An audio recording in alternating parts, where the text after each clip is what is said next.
Oh yeah, yeah.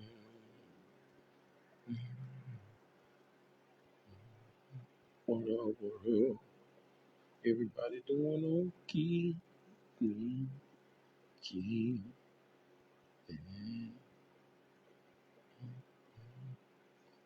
Hope everybody doing all right. Feeling good. You know what I mean?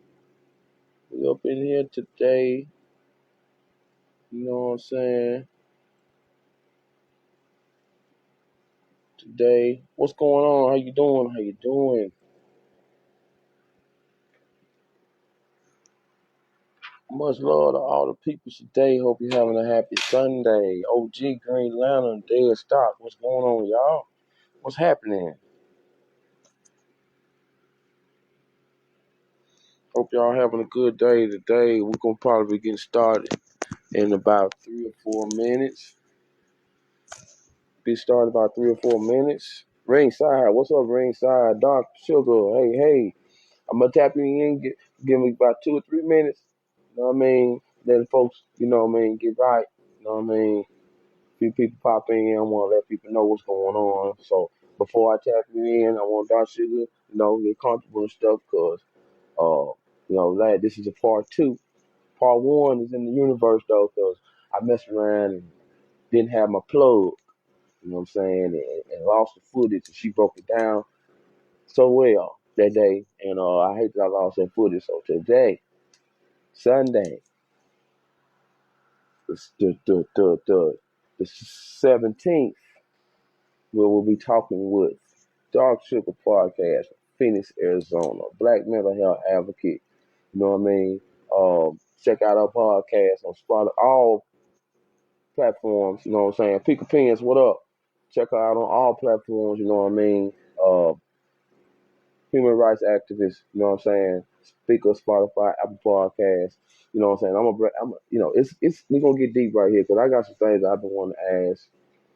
You know what I mean? Personal myself, because when it comes to the black man, you know what I'm saying? Sometimes they don't speak out. You know what I mean? And they don't. All up in here. You know what I'm saying? So we're gonna get her to break down some issues, and I'm gonna ask her some questions about some of the things that she's been through, so she can break it down because their mental health is a big issue. What's up, Jess? You know what I'm saying? So let me get her tapped in, so we can go ahead and get started. For the people that's tuned in now, thank you for tuning in. You know what I mean? If you know somebody who might be going through something like this, send them a tap. Let them know what's up. Dark Sugar Podcast. Hey, How are you doing? I'm so good. Man, Wait, let me lower myself. Okay, there we go. I'm so good. I'm just so. hey, man. How have you been? I like this setup. You said I got a house. We got our new Yeah, place. yeah, we getting things set up. What happened was, where I was saying it at first, the apartment complex, the landlord sold the building, and then the people that got it, they pretty much just gave us 30 days to, okay, you got 30 days, you know what I'm saying? They're like, And it's legal. Like they can do that. So, people that were staying there for 20 years, grandkids growing up in college, now they got a kid. It's like they just got to leave now. You know what I mean? fucked up. So, It made a way. I see you yeah, got. you know what I mean? Yeah, actually, my big sister, you know what I'm saying? She helped me out, you know what I'm saying? Just to, she had let's say, she had to restart her life, you know what I'm saying, with what she was going through.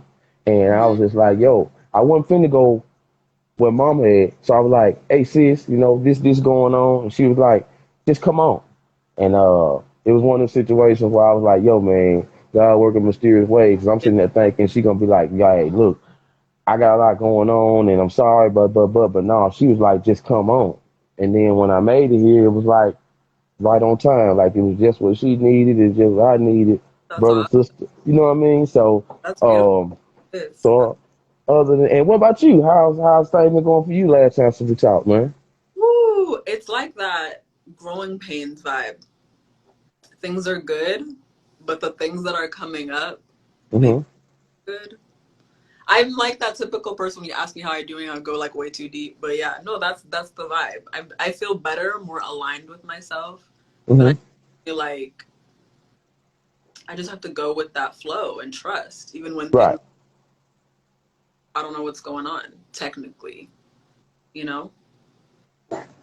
So what do you, now you I remember last time we talked, you was all on all platforms. Do Yeah. you still do you still regularly get to put your podcast, you know what I'm saying? Apple, Spotify, you know what I mean? No, I haven't been. You actually like brought me out of my hiatus. Like this is the first episode I've done in months. I had to take a break and just really refocus because as you're probably familiar with, sometimes when the foundation of something isn't stable, it doesn't matter what you have on top. If the foundation's fucked, you gotta start over. And that was kind of Mm-hmm. me. Like I love podcasting. I love talking. I love connecting material. I think that is valuable. But at that time, so many other things were not aligned Mm-hmm. that I couldn't do it. And even the shit I was making, it didn't feel right. For real? Why you say that? No, I just felt it felt so forced. I had so many, I'm gonna be really honest and say I had a lot of obligations that I had committed to that I couldn't do because I just wasn't there. And I'm not like that. Like if you say, hey, we're gonna talk at this time and do this thing at this time, I'm there. But all of a sudden I just really couldn't do it. And it was a complete burnout. Oh, okay, okay. Yeah. So you went through that stage. All right. Now is that a first? Is that a first time that's happened to you? Because you've been Yeah. doing this for a pretty good while. You know what Yeah. I'm The first time that's ever happened like that. And yeah. saying? No, first time, and it was because like everything else happened too. I was working two really intense jobs. I quit them both. Just like, Oh, you done quit. You done quit them both. Cause last time I talked to you, you was working. You was talking about the job and how you had to how you fuck had to that. get somebody right for making us get somebody right for miscommunicating with you. I Last don't. I remember. I don't have time. I don't have time. No, I don't. I was where, and I was doing things that I really didn't want to do, but I felt I should. I should be working here. I should be working here. I should be talking to this person. I should be, and I was doing all these shoulds that at the end of the day, I didn't have time to do the shit that I wanted to do. And then when I Oh, felt like shit. okay. I So got you now. I was at that. That's where I was. And is that part of the your personal healing process in the aspect? Yeah. Yeah, of course. Because that was, it was like this. Okay. So I think last time, I'm not sure what we talked about, but I probably mentioned an ego death of some sort. Yeah, and I got that. I don't want you to get there yet because I got that. I got that. I've been reading. I Hold won't on. tap on it, but I will say that jobs and career is another part that I was not expecting. I knew the inner child, da da da da da, like all these patterns, relationships. I'm like, I got that, but I was not prepared for like your job, your life, Oh. think career is. I was prepared for that. That was a new. I didn't know I was operating on a should there. I thought I was. I don't know. I thought I was doing what everyone else was doing. What you doing? Everybody was doing okay. That make a lot of sense too, dog. Sugar for real. Because I've had thoughts like that, and that's another reason why I wanted to get to part two in because there are certain things that I didn't get to chat with you about last time that I know that when I watch some of your shows, you know what I mean? When I watch a piece of them, some of them, I go to Spotify and I listen to some stuff, you know what I'm saying?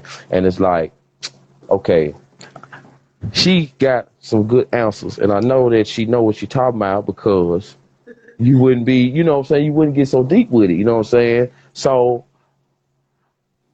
trying to see where I want to start it, you know what I mean? First, I'm gonna start here. Okay.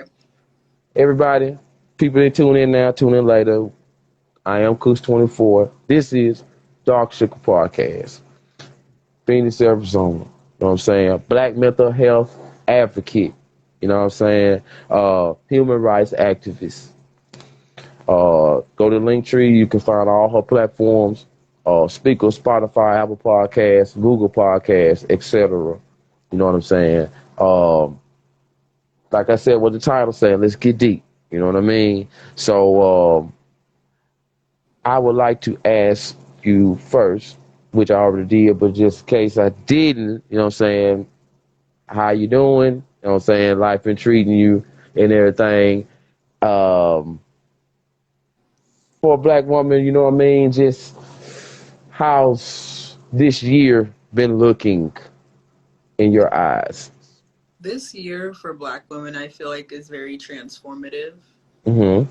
especially because I feel like we're finally realizing that we need to put ourselves first. I've been seeing that across that theme, no matter what it is, but across the board. I feel like that's what we've been doing. And I feel like for a lot of people, it's like, and even for ourselves, it's just a game changer. Mm-hmm. I feel like we know how important education is as Black women.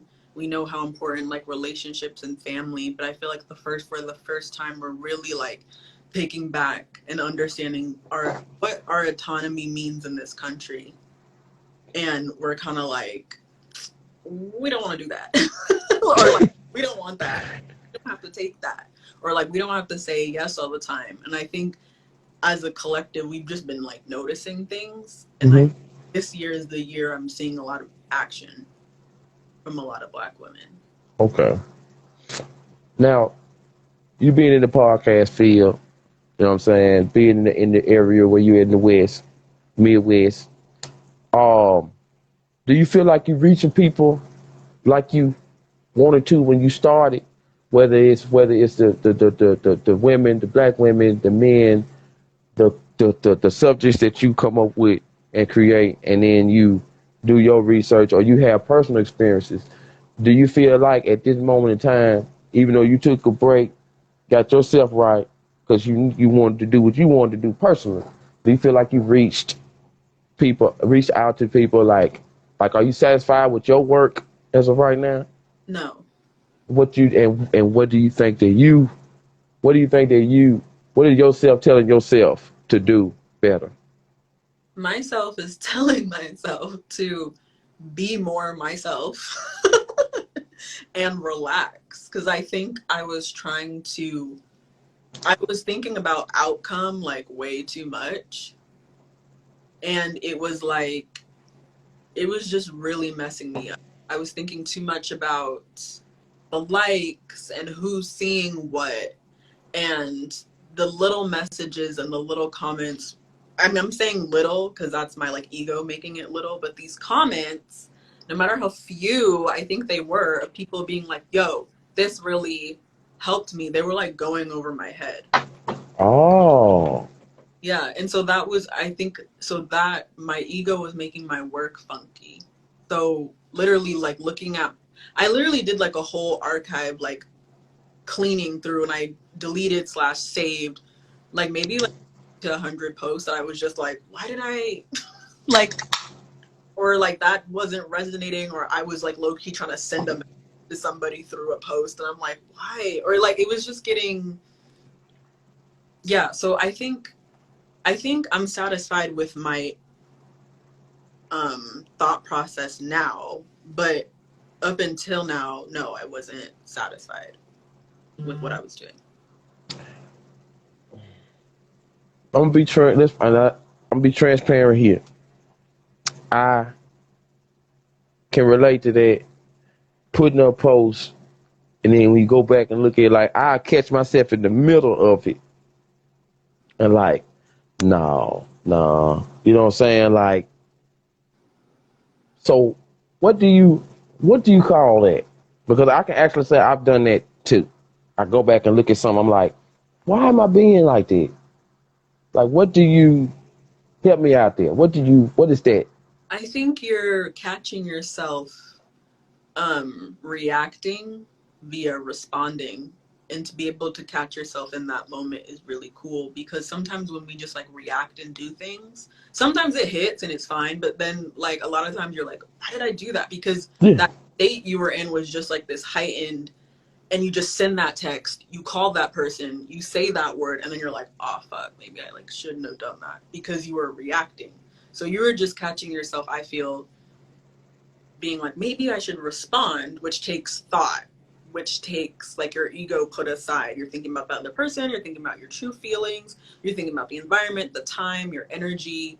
Um, and so you're just trying to give a response. Okay. Okay. And that makes sense too. And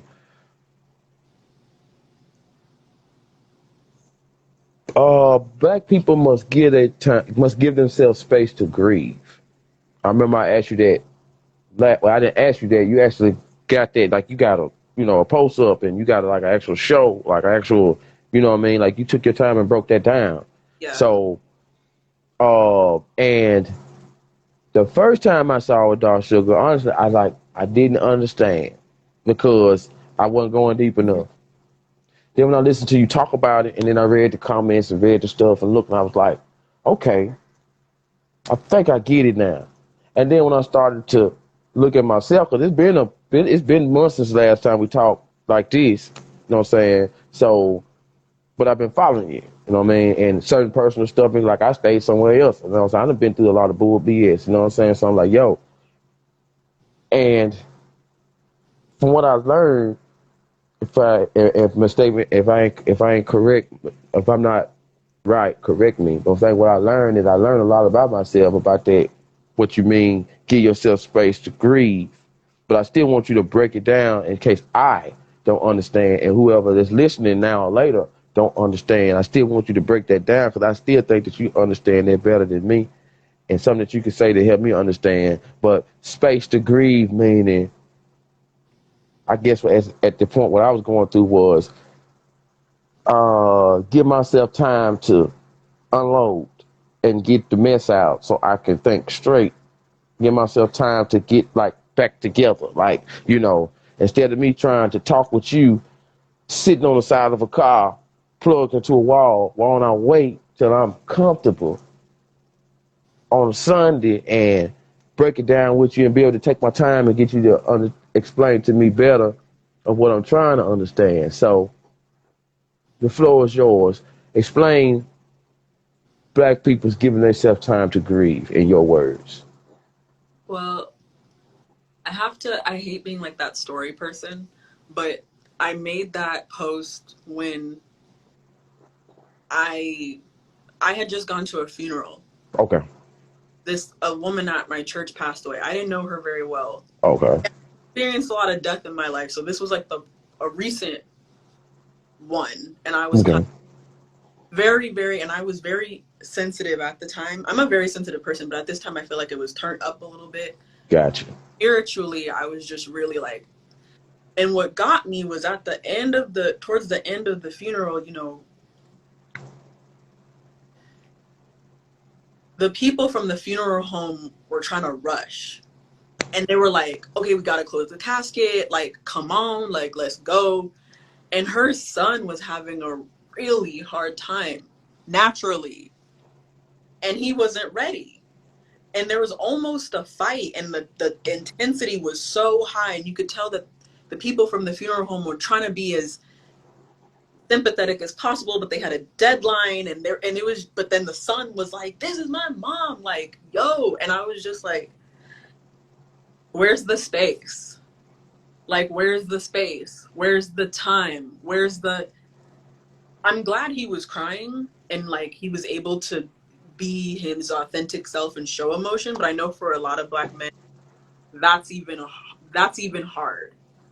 So it's like, where's the space for black men to cry? Where's the space for black men to be angry and not being stereotyped for being angry? Where's the space for a black woman to put everything down for a day and be like, wait, I just need to take care of myself because like, we don't have a lot of room to do that. So then it almost is like, wow, grieving is almost like, it felt like a luxury. It feels like a luxury to be able to do it in a really um just like a raw way for us, because I know like historically and with ancestors or whatever, we have whole long days, long traditions when people pass away, and it's this Yeah. whole like purging effect, and you have a lot of space. But I just noticed that within ourselves, there's not a lot of space, metaphorically, spiritually, physically. Hmm. um yeah, it's just it's just hard. I think I was speaking to more so like when I learned the stages of grief.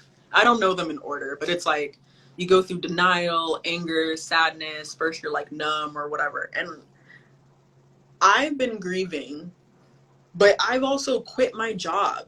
So I've had time. Mm.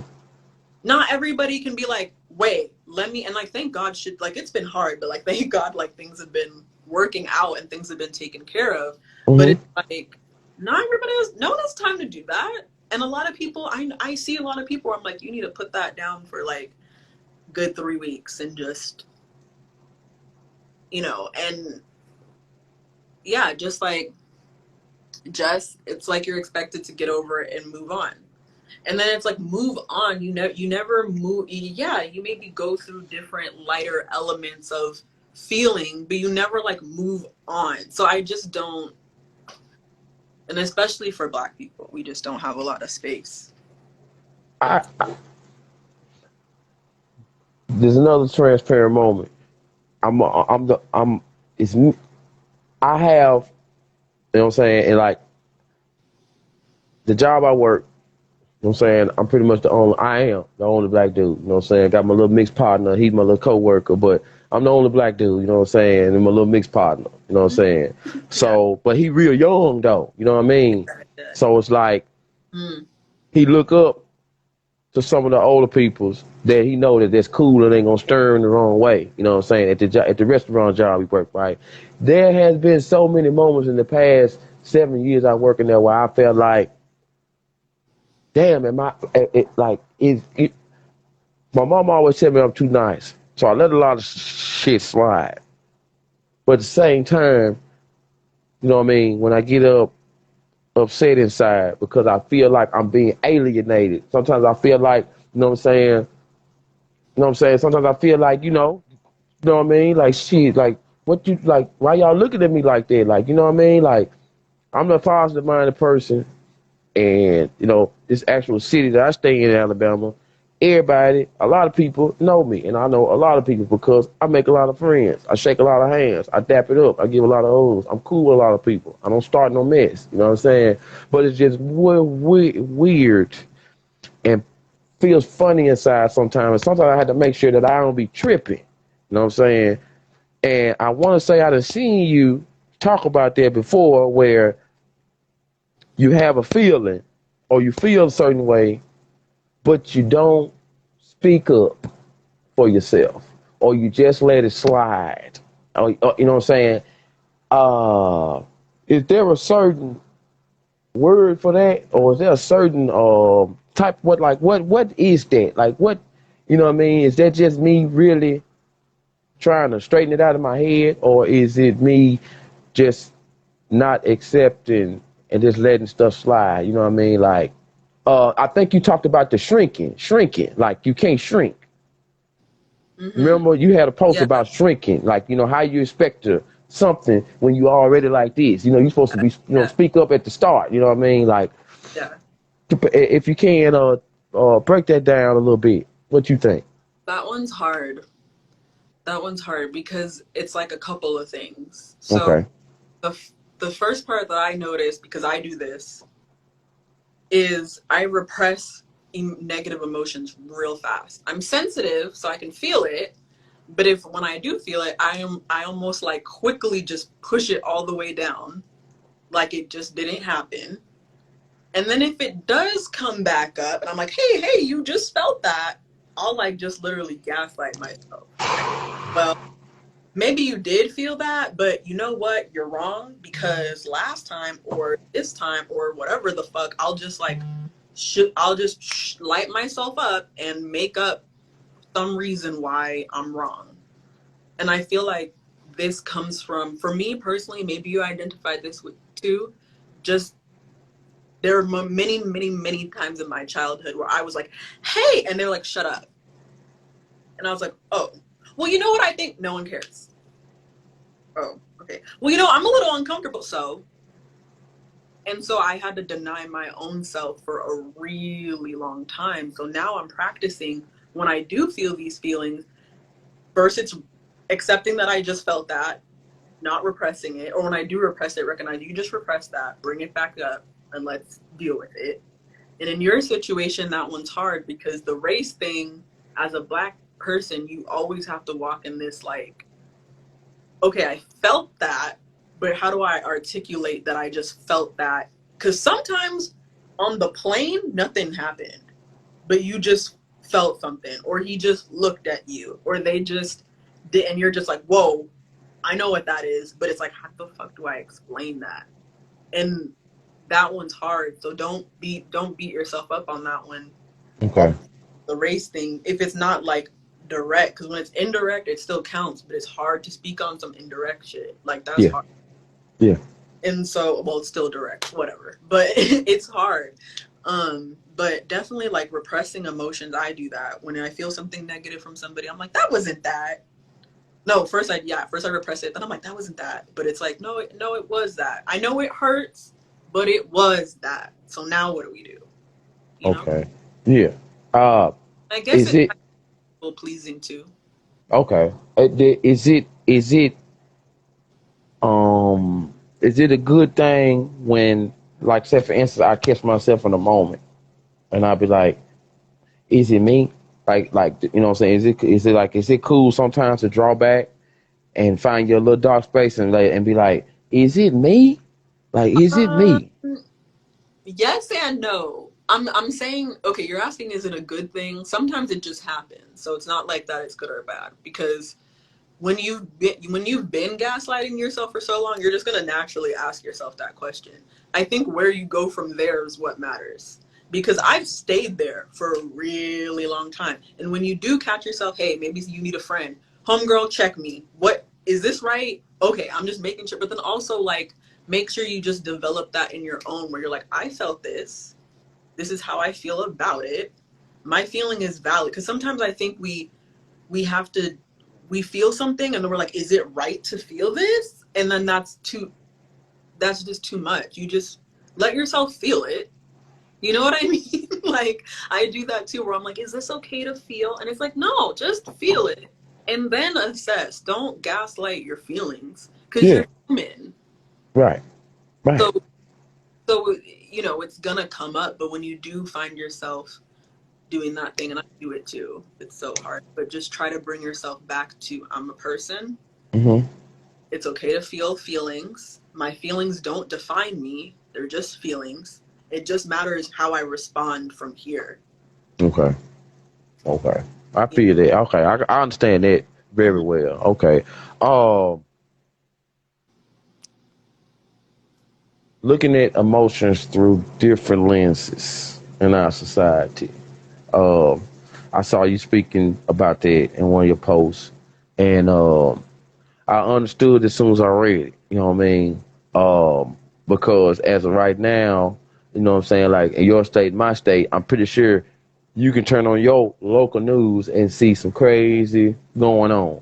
I can turn on my local news and see some crazy going on, and like just like right before we got started, I had got some news about a family that I'm very close to had a passing, Mm-hmm. and and the passing was a friend of mine.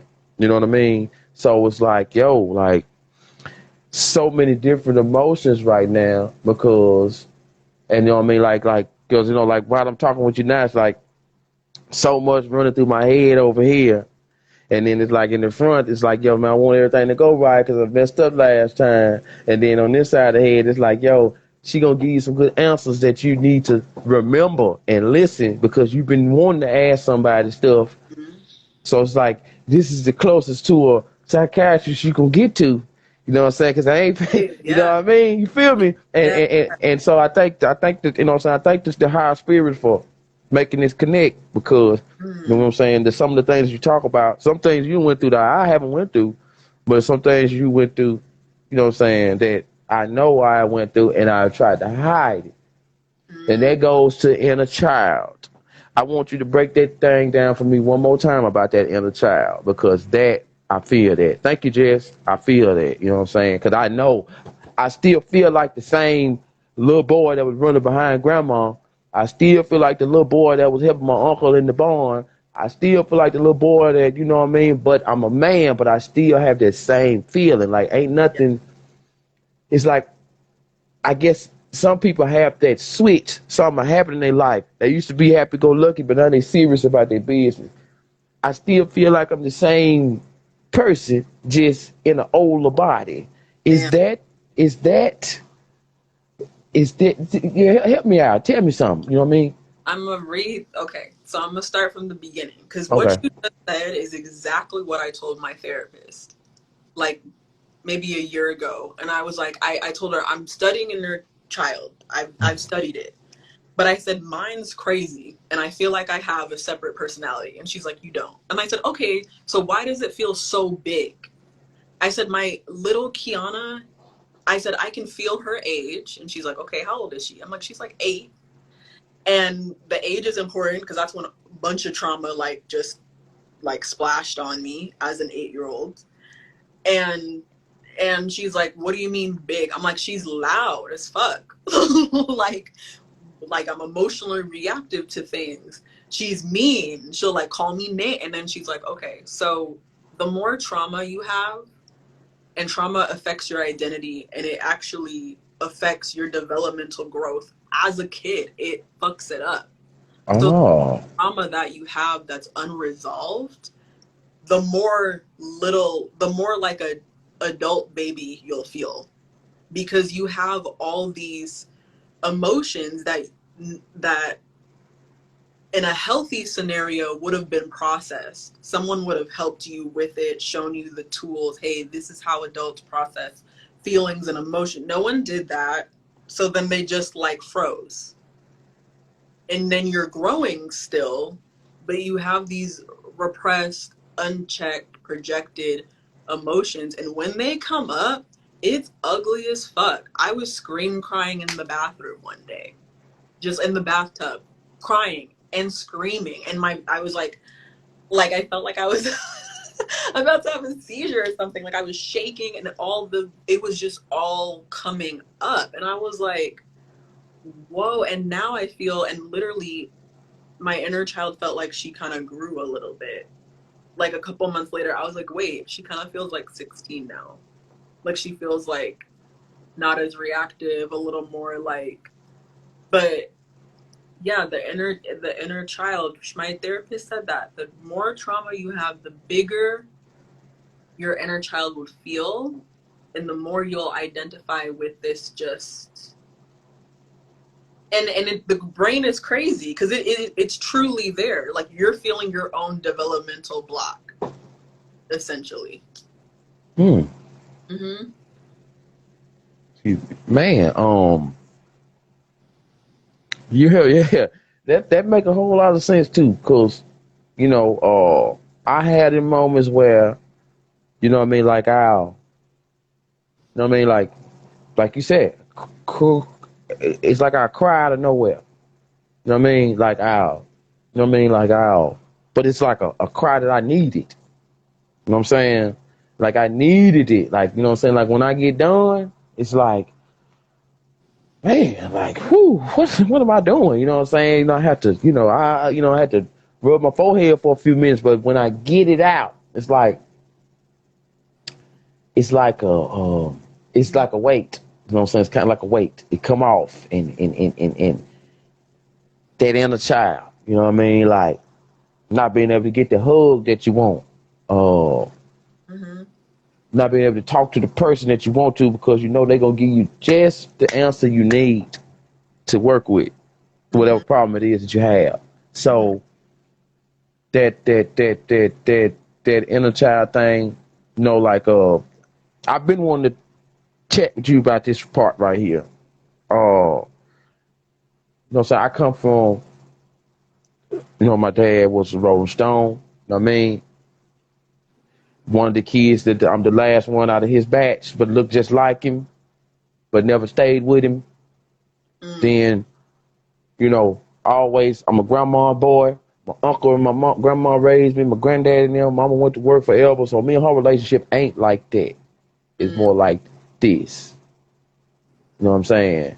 Which I'd rather our relationship be like that, but it's more like this. You know what I'm saying? mm-hmm.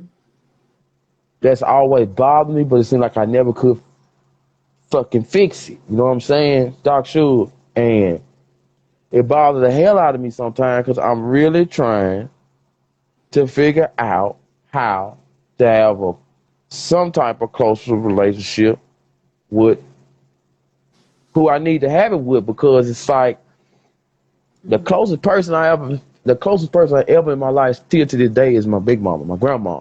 Mm-hmm. Right next to her is my Uncle Purse.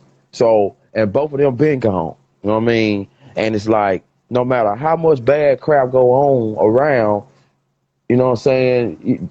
You know, you still need to have somebody that you can talk with, lean with, and if it's somebody like your fam, it ain't nothing better. You know what I'm saying? Cause and it just get rough sometimes mentally. I had to stop the grudge shit.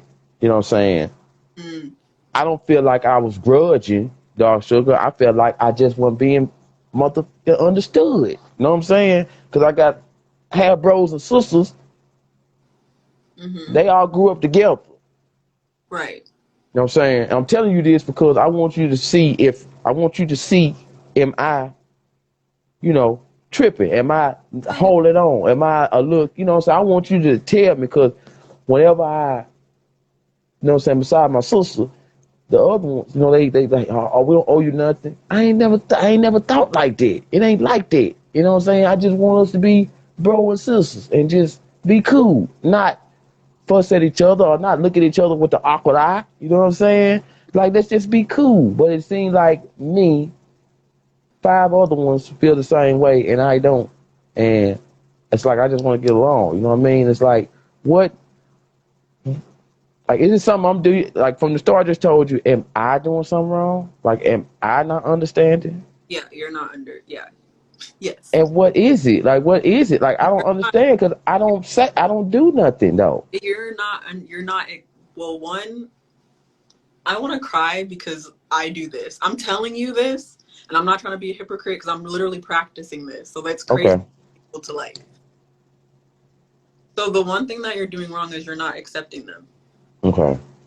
Your emotional intelligence as a black man and the questions that you ask, it's like here. The truth is, most of us, we're getting there, but we're not here. So you're kind of expecting you from them when they're them and you're you. And it's upsetting because you can clear your third eye is like what you're like, yo, if we can just do this and talk like this, and you guys, it doesn't have to be like that, but it is like that. And for me, I'm kind of like you and my family. I'm like, oh, this is bullshit. If we could just, and then it's like like I'm the one that went to therapy. I don't know what you've been through or what you, if you haven't, that's one problem right there. We're talking apples and orange. I don't even know Hmm. if you understand what I'm saying. So the one hard part of the black sheep, the awakened one in the family, which you feel like hella, is that you first have to accept that we do this, like we get really excited and we like project ourselves onto other people. I never thought I like projected, but I do it. I project my good qualities onto other people, and then I get frustrated when they're not acting like how I act. Okay. I gotta accept that, whoa, you gotta take a, like, it's like a big step back, because at the end of the day, here's the thing. If they're fine acting like how they act and they really don't see a problem, you are the one with the problem. They don't have a problem. I have a problem because I'm like, oh, if we could just, that's my problem. And that's Gotcha. hard. That's so hard. But it's like that part's me. I can maybe from there figure out you know, how I want to move forward and maybe conserve a little more of my energy and maybe meet them where they're at a little bit more. But the biggest part is to just accept that, yo, and I don't even know how old they are, but they're adults. Yeah. Yeah. Everybody grown. So Yeah. what they've been doing for a really long time. Yeah. And that's so hard. I'm like trying not to cry. No, don't you? Hey, don't you? Hey, don't worry about this. I told that's the we getting deep. Yeah. Told you last time. You really broke it down for me when we talked. You know what I'm saying? But Yeah. you know what I mean. Just like I said, I messed up with the battery power situation. I said this won't happen this time, so I had to make sure that you know what I mean that you know what I'm saying. I'll make sure that I'm gonna make sure that this time instead of me asking you questions, I'm gonna pull shit out of myself. You know what I'm saying? I'm gonna be the man that I'm supposed to be and transparent person like I got taught. You know what I'm saying? Shout out to Mr. Fisher and because she taught me being transparent opens doors everywhere. Yeah. You know what I'm saying? When you just let it out, when you just say it, when you realize the stuff that you do wrong and you pinpoint it, yeah, I do this and I know I do this and I'm finna stop doing this. And that helps you. You know what I'm saying? Like it helps you in the long run. And I learned that, and it seemed like I learned that at a young age because my uncle, he used to, you know what I'm saying? He was the one that chastised me and, you know, whoop my tail when I didn't do right. He was the dad out there, you know what I mean? And there was a moment in time where he said, the day you matured, nephew, he said, the first time I knew you was going to be a young man. And he was like, you did something wrong, and instead of you running, you came to me and said, let's just get it over with. You know what I'm saying? And, you know what I'm saying? That made me feel good. And I always think about that to this day. You know what I'm saying? Like, to this day, 41 years old, Dark Sugar, if I got a problem, you know what I'm saying? I'm bad about in the nick of time. It's like I always do something in the nick of time. Where I don't care what it is. I don't care if it's court, paying a bill, they finna come repossess. I make the payment, whatever. I do it in the nick of time. I'm talking about that the where the end, you know, when the end go right there at the of time. I always get it right. You know what I'm saying? So it's like, yo, but but I should get instead of doing nick of time, I should be getting an early start. You feel me? Mm-hmm. So so yeah, that was that was a big help right there. You know what I'm saying? I thank you for that because I like the way you explained it. So thank you for that. Here's another something that caught my attention with you, and like I said, we had this talk before too. The racial imposter syndrome. I've been. Yeah. I come from a high school where I can remember my white friends would say, "You're the whitest black person I know." You know what I'm saying? And it make me laugh. You know what I'm saying? I take it as a compliment, but it make me laugh. You know what I'm saying? Because I look at it, I said maybe I just understand something a little better than somebody else do. I don't know. But Sadly, it's more of a reflection on them than it is on you. Okay. You can take it as a compliment, but what they're saying is, man, you nothing like the niggas I see on TV. That's basically what he just said. Wow, you talk real. Wow, you can talk like ice. That's what he's saying. That's what I mean. Like, hopefully. But that's real though. Yeah, and so when I hear it, I'm just like, I take that as like, you don't know a lot of black people. I went to a predominantly white school. You know what I'm saying? Real country. So, yeah, you know what I mean? You wouldn't like them niggas that he used to. But one thing I can say though is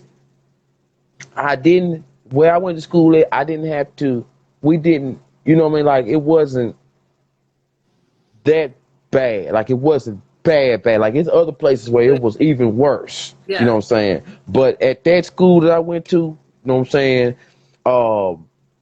They didn't take that racial stuff. Like they didn't let people joke like that. You know what I'm saying? Like they'll shut the school down Right. before they let some type of race fight happen. Yeah. But at the same time, we have had bathroom fights and you know what I mean, and this and that. One of them schools that if the sports ain't where it need to be, things ain't going right. One of them type of high schools that I went to. Like if the sports ain't doing good, then ain't too much stuff being said. But if we winning, then yeah, you know, people get to acting up. You know what I'm saying? But what kind of experience have you ever had with that? With race. Right with the syndrome thing, because I remember you actually did a post about it. Oh my God. It's well, first of all, yeah, I didn't grow up around black kids. And I Really? mean really no. And I find it somewhere. I'm the only little black girl. And for my mom, and me and my mom talked about this, and she actually apologized because she was like, I threw you in this elevated world to better your life and to introduce you. But my lack of identity as a black person, oh my God, it was terrible. When I was 5, I cried to my mom that I wasn't white and that I wanted to be white and my hair wasn't long and white. That was me. I Really? I talk I literally have a standard American accent equals white person. So yeah, on the phone, da da da da. Okay, cool. But when I show up, they're like, "Oh, you're Kiana," and I'm like, "Yeah, that was me on the phone." And they're like, "Oh," and I'm like, "Oh." That happens all the time. Or like my cousins making fun of my accent. You're so white. I'm not in touch with what's going on, the music, whatever. And literally, I didn't go to I didn't go to an HBCU because I was like, oh, I'm probably not black enough. And then when I started talking to my black friends that went, they're like, bitch, that's where we all went. Like it was lit. That's where we all went. And I was like, oh my God. And I had like stereotyped, but I did what they did. What I thought they were doing to me, I did it to them. I was like, oh, black people won't accept me. They all think I'm like this. They da da da da da. When it was like, girl, you're just remembering those 4 mean black girls. They're not all like that. And so I really had to, I think social media in college, honestly, in the natural hair movement on Instagram is what really like brought me back into like, oh, I am black. Because for the longest time, I was like, what? I just didn't, I just, I just felt like such an outsider and I had a lot of shame about it. I Mm-hmm. shame. I didn't think it was a compliment. I didn't like being around all these white people thinking that, oh wow, we really like you. And I'm like, like I didn't like it. I was like, this is annoying. I didn't like being around all these light skinned people with their like attitude. I was sorry, but I was just like, I didn't like it. I wanted to be connected to, and then it was because I feel like as a whole we're redefining what black is as a culture because a lot of it was just what white people thought and now we're like no, this is what it is. So now I feel more connected. But yeah, my voice, you know, my family's from the South, Houston, the epitome of black culture, so they get the music first, the lingo first, everything first. I'm late to I'm just so out of the loop and I'm just like, oh my God, I don't know anything. So yeah, I felt it took me a while to realize that that shit doesn't matter, that shit doesn't define you. But yeah, to literally have people looking at you being like you're not black when I'm like, I get now there are light skinned people and people that can pass that also deal with this, which Mm-hmm. makes more sense. But I'm like, Mm-hmm. we are brown. How are you gonna tell me Yes. I'm black? It fucks Yeah. people do that. Yeah. Yeah. That's you know, man. I'm literally brown. Like, what do you mean? You Does know? that make me? Let me ask you this, Dark Sugar, and shout out to my big brother Santos, and shout out to Jess. I saw your comment about what she said because she said she said she didn't even know what she was at one point. So I thank you for that, Jess. I like that transparency in y'all. Uh, I also like it's like I now I know I ain't crazy because when I do my hand like this, I see brown. You know what I mean? Like I see like this shirt black, that this black. And I know we black, but it's like my beard black, but it's like when I look at my grandma used to tell me, she said, you paper sack brown. That's what she used to tell me all the time. She said, you paper sack brown. She used to tell me that all the time. She said, you ain't black. She said, look at your uncle. He black. Look at your uncle, other uncle. Look at your auntie. She black. She said, you paper sack brown. You know what I mean? And I always just, you know, so we black people. Yeah, we black people. African Americans, Yeah. American, African. You got Africans, you know? But it's just, like it's brown. It's brown. Like my you know what I'm saying, my Mexican and Spanish partners, they brown pride all day. Yeah. I love to see, I love it when they be hollering they brown pride. I love to see it. But it's Yeah. like brown too though. I'm with dark brown, mocha brown, dark sugar. You know what I mean? I'm Cookie. They call me Cookie. You know what I'm saying? That's my nickname since 0 years old, and the Cookie is brown. Yeah. Go ahead. What you think? Wait, about skin color? About being color? Like just, you know, yeah, like what you were just saying about the brown and the black, like how you say I'm Oh, brown. You know oh what I no, mean? I wasn't making a no. I was saying the distinction was like my distinction was like I can understand. To me, it makes more sense for a really light skinned person to struggle with because they're on the verge or they're passing or whatever. But for someone Okay. to literally tell me to my face that I'm not the ethnicity that I look like, I'm like, what the fuck? But no, as far as I have a lot of trauma with colorism. So Gotcha. I'll say I'm black all day the color. I don't whatever. Like Yeah. I understand that that's not my skin color, but like that doesn't I don't know. I get like triggered when people because in my family people are like, "Oh, what are they caramel whatever." I don't know what the name they say and I'm just like, I see what you're saying. "What are you doing?" I'm like, "I to us." Well, now you're going to put me outside? Oh, no.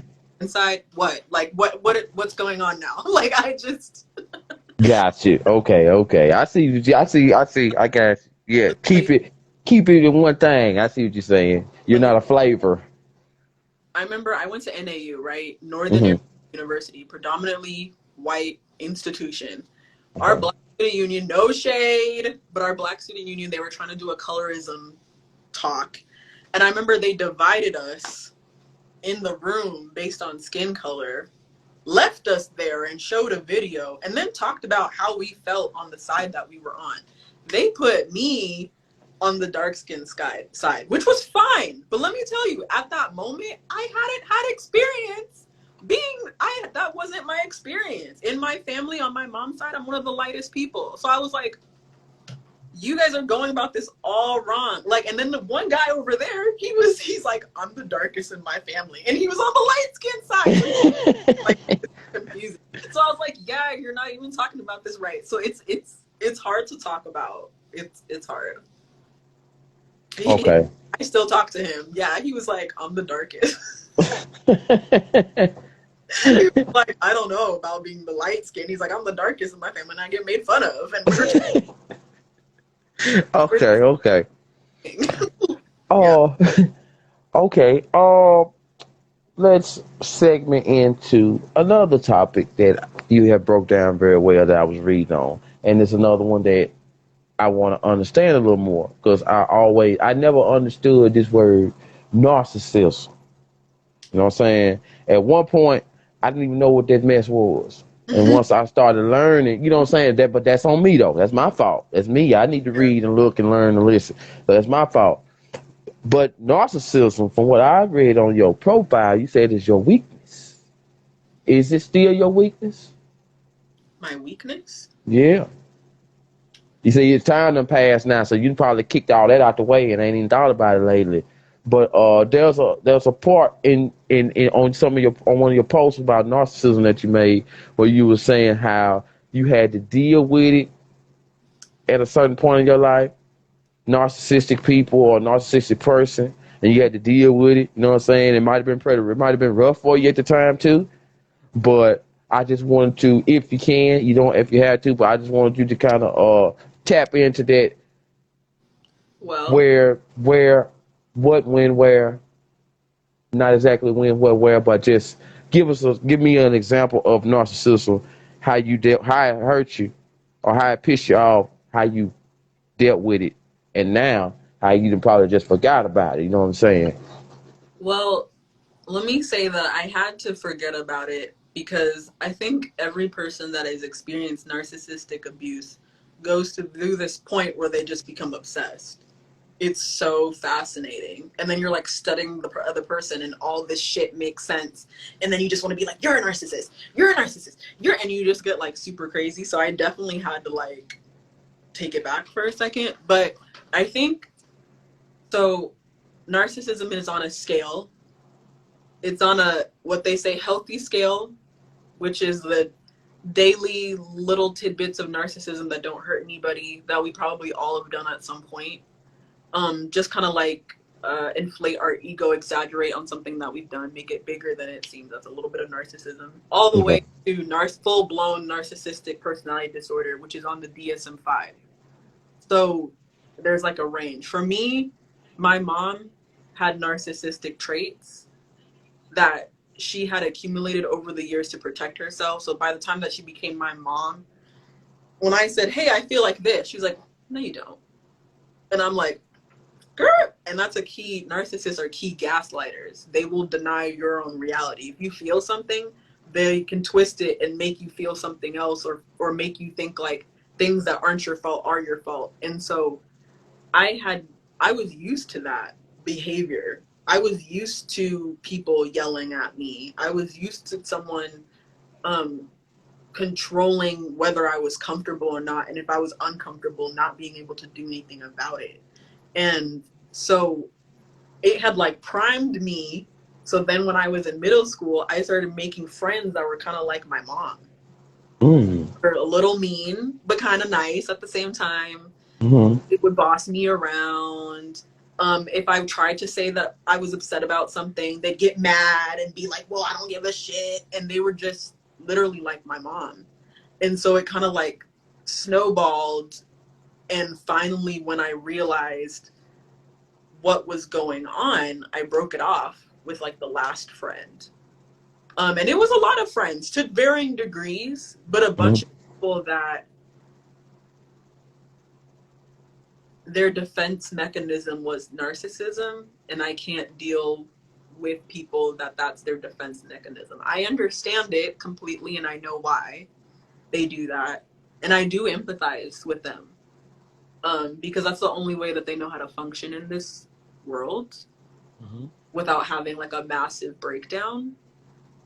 But it really fucks up your nervous system going through all that abuse from a narcissistic person. You're constantly on fight or flight. You're walking on eggshells.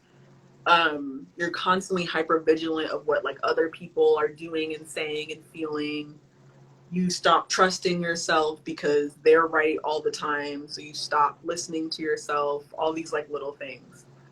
Uh, so for me, the journey has been recognizing the behavior, but then also understanding why I keep choosing that behavior. Because I can point the finger and call whoever a narcissist all day, but then it's like, you know, but why do you keep interacting with them? Well, yeah, why do I keep interacting with them to the day? Why is it so addicting to me? Knock on my door next time, boy. You knock on my door. I'm sorry. I'm talking to my little club. You knock next time before you open the door. Yeah. You see me on here. All right. I'm sorry. I'm sorry. Get back to it. My little cuz. I'm sorry. Sorry, y'all. I had to, No, anyway. Back to it. Go ahead. I'm sorry. no, What you no. saying? But I was just saying, ultimately, after studying it, I had to drop it and then do a lot of inner searching, and I'm still kind of doing it as to where am I in this play? Because yeah, that person's a narcissist, but what role are you playing? Why are you staying? What parts of you that need to heal so you stop engaging in behavior and developing tools where now when I see it, I can put up quicker boundaries and assess. Because that's the thing for me, it was familiar behavior. I didn't know what it was called when I was 5, but my mom was doing it a little bit. And so I was, it was normal to me. And I was like, oh, this is okay to put up with. And Mm-hmm. so usually for people who experience narcissistic abuse, um, you know, it's not, it's like you don't want to blame. It's like this fine line of taking accountability and like not blaming yourself. But the accountability is like, why is this not a no for me? Why am I allowing this behavior? Because at some point you're in, or why am I engaging? Because the half of the time with the narcissist, you just don't play the game. You're not Mm-hmm. going to win. Just don't Mm-hmm. play, and that's hard. We're like, well, if we just talk to them and if we just did it, that's the problem. You're trying.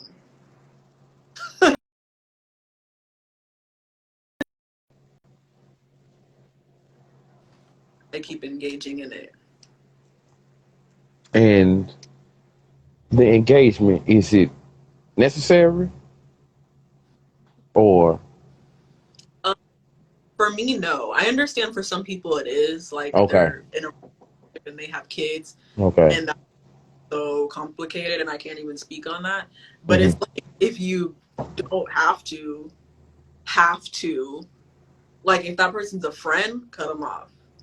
If there is a if they're a sibling, set some boundaries. Mega. It might look weird. Like whatever. Like you just might have to, but you definitely need to, because you can be in a therapy session complaining about somebody else. And that was me a bunch of times. Man, you making so much sense. You making so much sense Too to the much. point to where it's like, Too. no, it ain't too much. It's just right. It's for real. Like I needed somebody to tell me something. Like, like sometimes folks say that sometimes the best thing you need to hear is what you don't want to hear. You know what I'm saying? You know what I mean? But it's like you have to open. I have taught myself to listen. You know what I mean? Like with the brother sister thing I was asking you about. Like I was like, damn. I was in my head, over here in this side of my head. I was like, I hope she don't say it's me. I hope it ain't me. But damn if it was. You know what I'm saying? So it's like, okay, Yeah. I know it's probably parts and bits of certain that I ain't said or told you. But at the same time, the like the overall picture. You know what I'm saying? Like the overall picture. That's what it was. So you know, back to what we were saying, like this is exactly what I needed to hear, and hopefully it'll be something that someone else needed to hear. You know what I'm saying as well. You know what I mean? Mm-hmm. Because also it's like it's exercise for your mental. You know what I Yeah. mean? And I need that mental exercise. You know what I'm saying? But you need a good partner sometimes, somebody that's serious, and you Yeah. know what I mean, like jogging, like jogging with your headphones on. I ain't got time to talk. We going. Yeah. When the beep beep beep go and we rest, then we gonna talk. But as long as we doing this right here, just keep up or be at a pace. You know what I mean? Um, Mm-hmm. a topic that you always have been strong on is black feminism, the black woman. You know what I mean?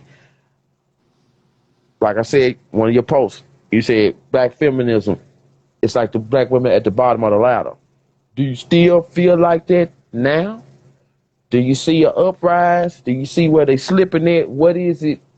You know what I mean? But is the black feminism, is the black woman still at the bottom of the ladder now? In your opinion, you know what I mean? For Um, what you see going on in the world. that's hard. It's hard because when I made that post and when I introduced that topic, a lot of men were like, why are you saying that? Like, why are you saying you guys are at the bottom? Like, but, and what I'm speaking to, because it's like, are we at the bottom? Yes. In sociology, yes. We operate on the bottom. That's where society puts us. But at the same time, they're like, well, you guys are this and you're beautiful and you're educated. And it's like, yes, we're that. Like, I'm that. Like, yes, but when we study sociology, we're looking at it through society's lens, and that's just where we are.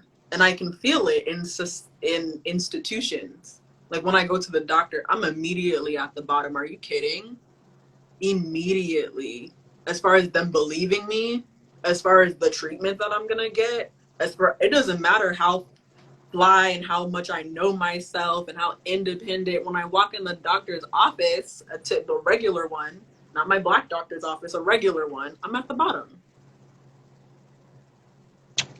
And I feel like we're making a lot of moves to change that and open people's eyes to that automatic thing that we do to our to black women, and we're seeing where can we open this up, make room to not do this anymore, teach people and educate and whatever. But as far as like where society sees us and where it puts us, I feel like we're constantly fighting that. But yeah, we are there, especially with the current situation with the Supreme Court. That's when I really felt it. Like, fuck. Like, yeah, we're at the bottom. You know? Hmm. How did that make you feel when they changed that law? It made me feel like our country's going in the direction that a lot of black women saw that it was going for years. Hmm. A lot of us weren't surprised. A lot of us are more concerned with the aftermath because now we see that because immediately I'm like, what about the living black kids that I teach, that I've taught, that I see that you guys don't give a fuck about. Now I'm like, no offense, there's gonna be more of them. What are you gonna do with them? Do you have a plan? Like now it's just we see more. It's just our country's proving itself even more. Now it's like a nut. No, now I really see. It's just not. It wasn't, and maybe I'm like a little numb, but it was just like, oh yeah, you're just proving yourself more and more and more. And that's like when I talk about foundation, people forget what this country was built on. Fuck what you want it to look like and whatever. The purpose and why it was established here was not for us, was not for people that look like us. And so like this all like, yeah, everybody come, we're welcome and we celebrate everything. That shit's new. We just started. That's not what Abraham and George and whoever Franklin were talking about. That's not what they were. No, that's not what they were talking about. So it's like I feel like a lot of black women are not surprised. We're just like, okay. Did the um did the abortion law stuff, did that, you know what I'm saying, change something for you? Like, Can't get one. Even and if I wanted to. Even if I, and see, that's the thing. People like, we have all these people in the street really aggressive, whatever. But the end of the day is it's such a personal decision. I know women who are like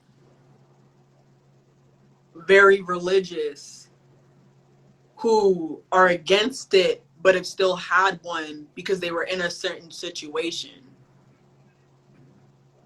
So it's like, what if I'm in a certain situation?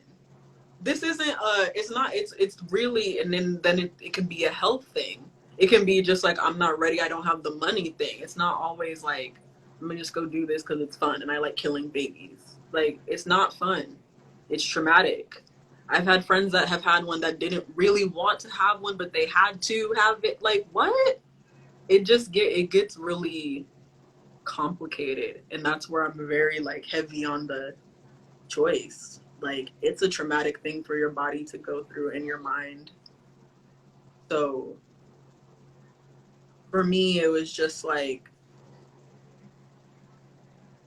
I obviously want to move now more than ever. I want to move. Like, for real? oh my God, I don't want to die in Arizona. Oh no, no, no, I want to move. No, I want to move eventually, but I think, when it comes, but now I'm even more so like, yeah. And obviously, I'm not surprised. Like, I know where I live. But yeah. Okay. And see you putting it on me. Like you showing me something because I got because of my network through Instagram. I've met a lot of people. It's some for some reason Arizona is like, I got my map right here. It's like Arizona is like, I make a lot of friends in Arizona. You know what I mean? You know what I'm saying? Chef of Brims and them, you know what I mean? And it's like, is it like what's like, you know what I'm saying? I'm gonna segue into this same topic, but segue into this. Like, how did like as far as your state, like was it a lot of protesting? Was it a lot of disagreeing? Was it a lot of turn on? You might look at the news for a second and you just see everybody stacked up with their signs, or is it different? It's not really like that here. I mean, there were like little protests, but I mean, for the most part, um, we're not. I mean, as far as like commercial, we're Uh very huh. coast. Like we got a lot of stuff moving in from California, but no, we still have like old white men leading everything and wanting like, and that's the thing. And I'm not trying to get political, but Yeah, gotcha. when when Trump was running, you saw all these people come out that you've never. It was like this, just like it was. If you did not know that you were living in Arizona then, and that it was a like racist Republican run, like really, it was like right then, right then, you knew, and it wasn't just Republican. It was the really racist people that lived here. That's what blows my mind. Like this is indigenous Mexican land, and yet we have white people coming here not liking Mexicans. I'm like, you moved here. Here. Like, why are you mad? Like, go back to where I just don't get it. I'm like, y'all knew where you were moving. Like, anyway, but no, it was pretty like when our state turned red, I didn't even say shit. I was like, oh, okay. I was like, yep. Like what? Yeah. So Okay. that's what it. There, okay, okay. That's one thing that that I still to this day ain't understood is the red and blue thing. You know what I mean? But I see why I don't understand it because I just don't understand because it seems like it's like two sides trying to run a whole country, and it's like, damn, it's like I can see how that could be so rough. You know what I'm saying? It's like two people trying to run a company. You got one that's gonna do this part of it, and one that's gonna do that part. Go ahead. No, and I'm just saying, and neither side is listening, Hmm.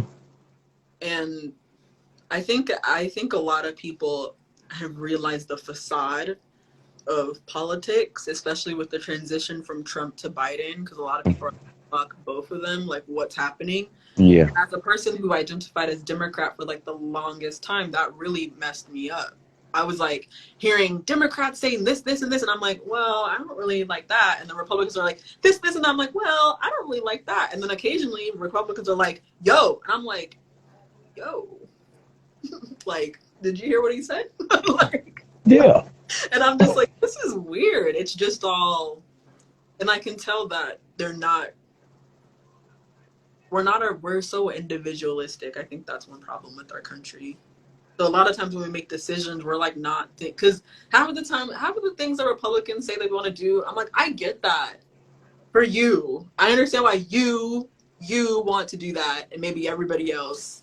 But me personally, I don't even have stock, so like I don't want to. Yeah. Yeah. Yeah. I'm like, I don't want to. I don't want to do that. True. You I right. You right. understand what you're saying, but like that doesn't. You right. You sure right. So it's hard, and then I look at sometimes the Democrats who are very like, it's just hard. I need to do one about white feminism too, because that is a problem. Yes. But I definitely, this last round of white feminism, I was very just exhausted. I definitely vote for you to be speaker of the women's. You know what I'm saying? Of all colors because I really love as a man. You know what I'm saying? And this is straight mature talk right here. I enjoy how you and it's and it caught like but scrolling. I seen your post and it caught me. You know what I'm saying? One of your posts and it caught me because I'm going through shit that I don't really talk about. And then here you are on the screen, Spotify's and Apples and all that, and you talking about it and you giving up your personal, you know what I'm saying? I'm like, damn.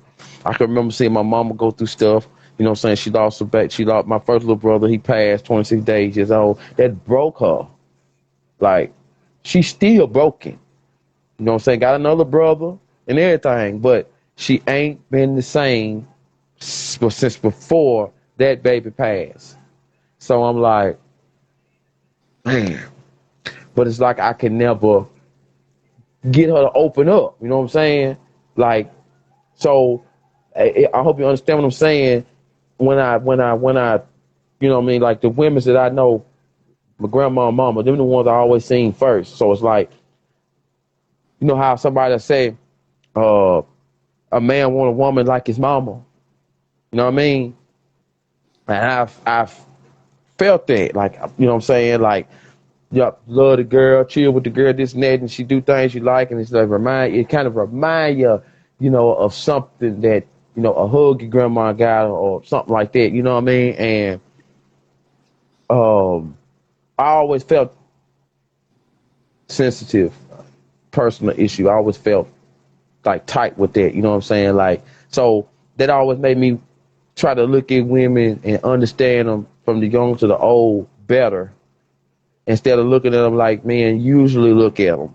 I Mm-hmm. try to understand the inside of them first, Mm-hmm. cause that's where the, you know what I'm saying, you know, I ain't trying to sound corny or nothing, but that's where the pretty and the Yeah. beauty hit. You know what Yeah. I'm saying? You can be bad dime, you can be a half a dollar, heels, whatever, long hair, short hair, everything, blah blah blah blah. But if you ain't if you ain't gotten some good beauty up in here, all up in there, then you ain't you know you fooling folks. You know what I'm saying? Coming from a personal experience, it's a certain person to this day, very, very nice looking lady, smart. She run a business.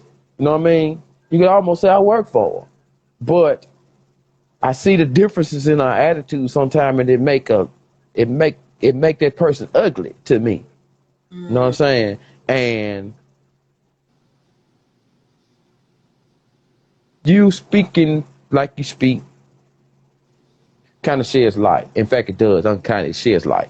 So, you know what I'm saying? I just want to thank you for that part right there. And what is to add to that to finish off on this segment? What is something that you would what is something in your head that you want more men to do to understand about the woman in your head, this society, this day and time? That we're dealing with like similar things. I think so many times like we think like, oh, men don't, especially for me. I know we're talking about, I don't know, for me, for black men, for in general, I didn't realize that we endured like the same coin of trauma, and we were just socialized to deal with it in different ways. Mm-hmm. I realized that, and it was really with my ex. Like when I realized, and it was after we'd broken up, we like were still talking about what happened, and I was like, wait, we're going through the same thing. Like the shit that's coming up and the things that we're and the questions that we're asking, it's the same.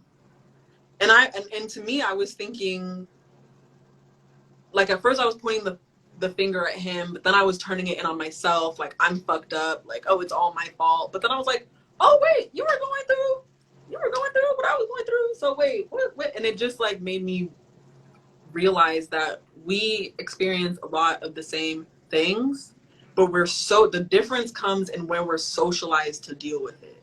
Men Mm-hmm. experience shame. Men are made fun of. Men experience low self-esteem, but how they're taught to express that and how women are taught to deal with that, that's where it becomes different. And when we just focus on the outside, that's when I feel like we can't see each other very clearly. But yeah, we're going through a lot of similar shit. And I'm gonna tag on that because I like what you just said. Because I was going to skip this part, but since you said what you said, speaking up, men, right? And you Yeah. was like, men go through it too, and sometimes they need to open their mouth, you know what I mean, and say something. I'm one of them, you know what I mean.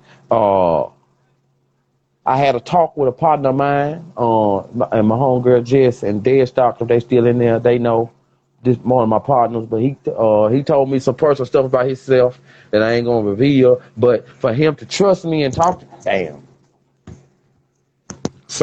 for him to trust me and talk to me about that, and it made me think, I can be the same way. Shout out Six Element, depression, anxiety, eating disorders, Yeah. self harm, Hmm. suicide, being judged, and just the struggle is pretty much a good size of what men go through, and they don't speak up on it. And one of those that I named out can always end up to something worse because they just didn't find the person to talk to or let it out. And my homeboy that I'm talking about, he one of them. You know what I'm saying? Like, I was there for him to let it out. He got good family now. You know what I'm saying? But just some things, excuse me, that it's hard for you to talk about until you hear that person say that they went through something similar, and you see them tell their story, and now you start thinking, why I ain't saying nothing to nobody? Why am I just banging my head against this wall? Why am I just sitting? Why am I just laying here at 2 p.m. under this blanket, smoking, drinking, crying, or eating Doritos and sodas, and you know what I mean? And why am I, people asking you to come out, and they just asking you to come sit and chill at the barbecue. You ain't got to dance. You ain't got to just come sit and chill. Get up out that sorry situation. You know what I Yeah. mean? Yeah. What do you think makes men not express themselves? A lot of things. um, I think society, when I say society, I mean, well, when I say society, I mean black culture. I think how we look at black men, what we expect from them. I literally have seen, and this is so tough, and this is a curse, generational curse, right? I've seen the curse of black women raising their sons with this expectation also. It's not always just like a man to man thing being like tough up. It's sometimes a woman being like, you need to be a man. Bitch, he's 5. Let him cry. Like, are you joking? Like, I've seen women do that where they're like, he's such a girl. He's sad. Like, let him be sad. Like, what? And we do it to each other. And I've seen women do it, and it's because of what they expect. And half the time, it's a trauma tunnel. They're thinking about their dad. They're thinking about his dad. They're not thinking about this is not his dad. This is not your dad. This is your son. This is a child. And sometimes it's hard for us when we have so much compacted trauma. As a culture, I just feel like you go into these roles. What's Mm-hmm. the black woman? What's your role as a black man? What's your role? And then the feelings are left out. But yeah, we're socialized men are socialized to not speak up, and there's expected to figure things out and to have all the answers. Um, and then if they don't, they're like not a man all of a sudden. Mm-hmm. Thing. So it can be really hard. Yeah, that's so hard. I just really feel from them in that aspect because I know as a woman, I feel like I get a little pass to be emotional, and it's like this stereotype. And you're saying it's a stereotype, but you're also saying like it's okay for me to be emotional, and it's not okay for a man to be emotional. So I can be like, ah! I can cry and kind of like overdo it, and you're like, well, she's a girl. But then when a guy does it, it's like, oh, he's gay, and I'm like, what? Like, what do you mean? And that's why when men do that once a year cry, oh my god, you guys need to stop doing that. You guys do that once a year cry, and it's like, what? And I'm like, ah! It's because you just held it in for so long, and I'm like, when's the last time you cried? He's like, a year ago. Oh my God, you called it out so well. You Once a called it. Mm, mm. guys, you do. I feel it, but whoa. Woo, you called it out so well. Cause when I do cry, it's like 50 people done died. And Because I'm like, man, go ahead. you held it in. No, no, no, you go. It's because you held it in. And you know, it, but when I get it out, it's like a new person. I shake my face off. I'm like, man, what I'm doing, man? Let me go outside and get some air. Let me go cut the yard. Let me go take a walk. Let me walk the dog. You know what I mean? Let me write a verse or something. Let me write some rhymes. Let me do something to get myself back where I need to be at. But if I didn't do that cry, Yeah, I'd still be in that yeah, section of life that I'm trying to run from. yeah, yeah. That once a year cry, let it out, let it out. That was a statement that you made, and I remember I asked you this last time, and I love it because I say it. I know it pertained to me. It's dope. It's dope. You know what I'm saying? Whether you said it or found it, but it's dope because how it makes sense. Well, an unknown need is an unmet need. Break it down, Doc Sugar. So, I definitely stole that, but it was from I signed up for the Complex PTSD Foundation text messages. So every day June I get a text, and one day the text was an unknown need is an unmet, and I was just looking at it like, oh my god, because in my past relationships, I there was so much of myself that I was running from. Mm-hmm. So I didn't know what I really wanted or what I really needed. I didn't know myself that well, but I expected my partner to know. Mm. And I was mad when they like didn't know. Like, oh, and I can't like really explain it, but because it was like so like petty shit. But I was putting way too much of myself on that other person, and it's like nothing was making me happy because I didn't know what I wanted and what made me happy. So it's like there was so much of myself. So that quote just means if you don't know, they don't know.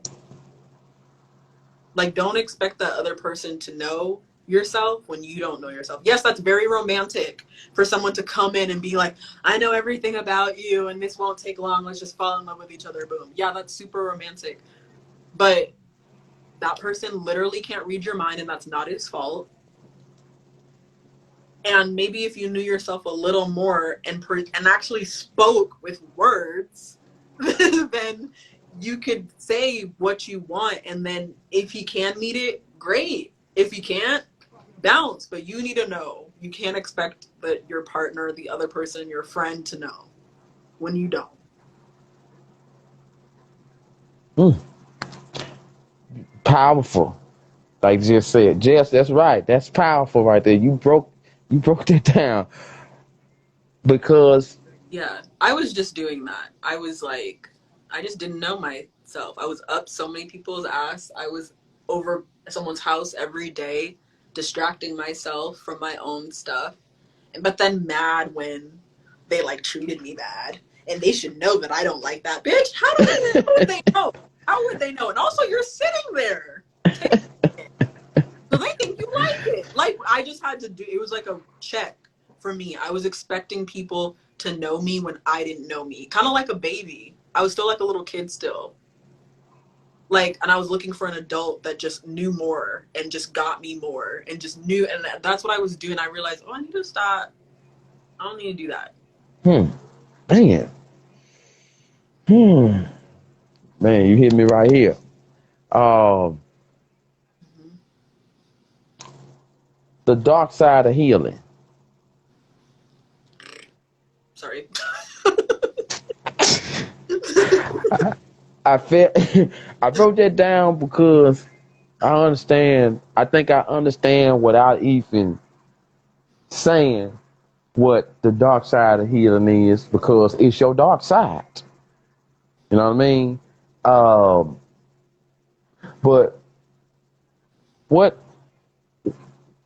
what's one of your scenarios where you had to go to the dark side of healing? You know what I'm saying? And just for people like to know that dark side ain't it don't mean the dark side where you hurt yourself, but it's just the dark side of like the lonely part, the the crying part by yourself part.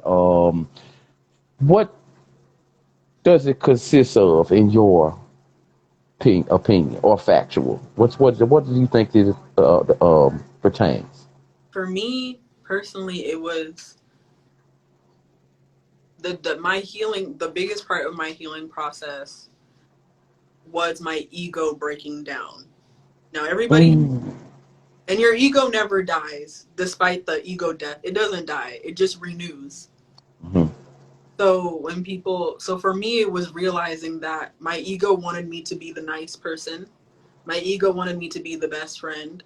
My ego Mm-hmm. wanted me to be the person that never stood up for themselves, because if I stand up for myself, then I look like a bitch. My ego wanted Ooh. me to be like, if everyone can just get it together, then we'll be fine. And when I realized that all that shit was dead, and that, like I told you, I was the only one with the problem. All these toxic people were fine being how they were. I was the one not feeling it anymore. Mm. So I was the one that had to be like, I stood up for myself and I was like, you know what? You may have done this, this, and this, and this, and this, but I sat there for a really long time. And I probably made you think that I liked it. So if we did this little contract, how mad can I be that you kept your end? Mm. You kept your end. I'm the one that wants out now. I don't like it anymore. So I really had, it was like this big accountability check of what people pleasing was doing and why. Like, yes, I was encountering all these narcissists and toxic people, but a magnet works two ways, boo boo. So what are you doing? Mm. Man, you called me out like a picture right then, boy. Man, I ain't gonna lie. Yeah,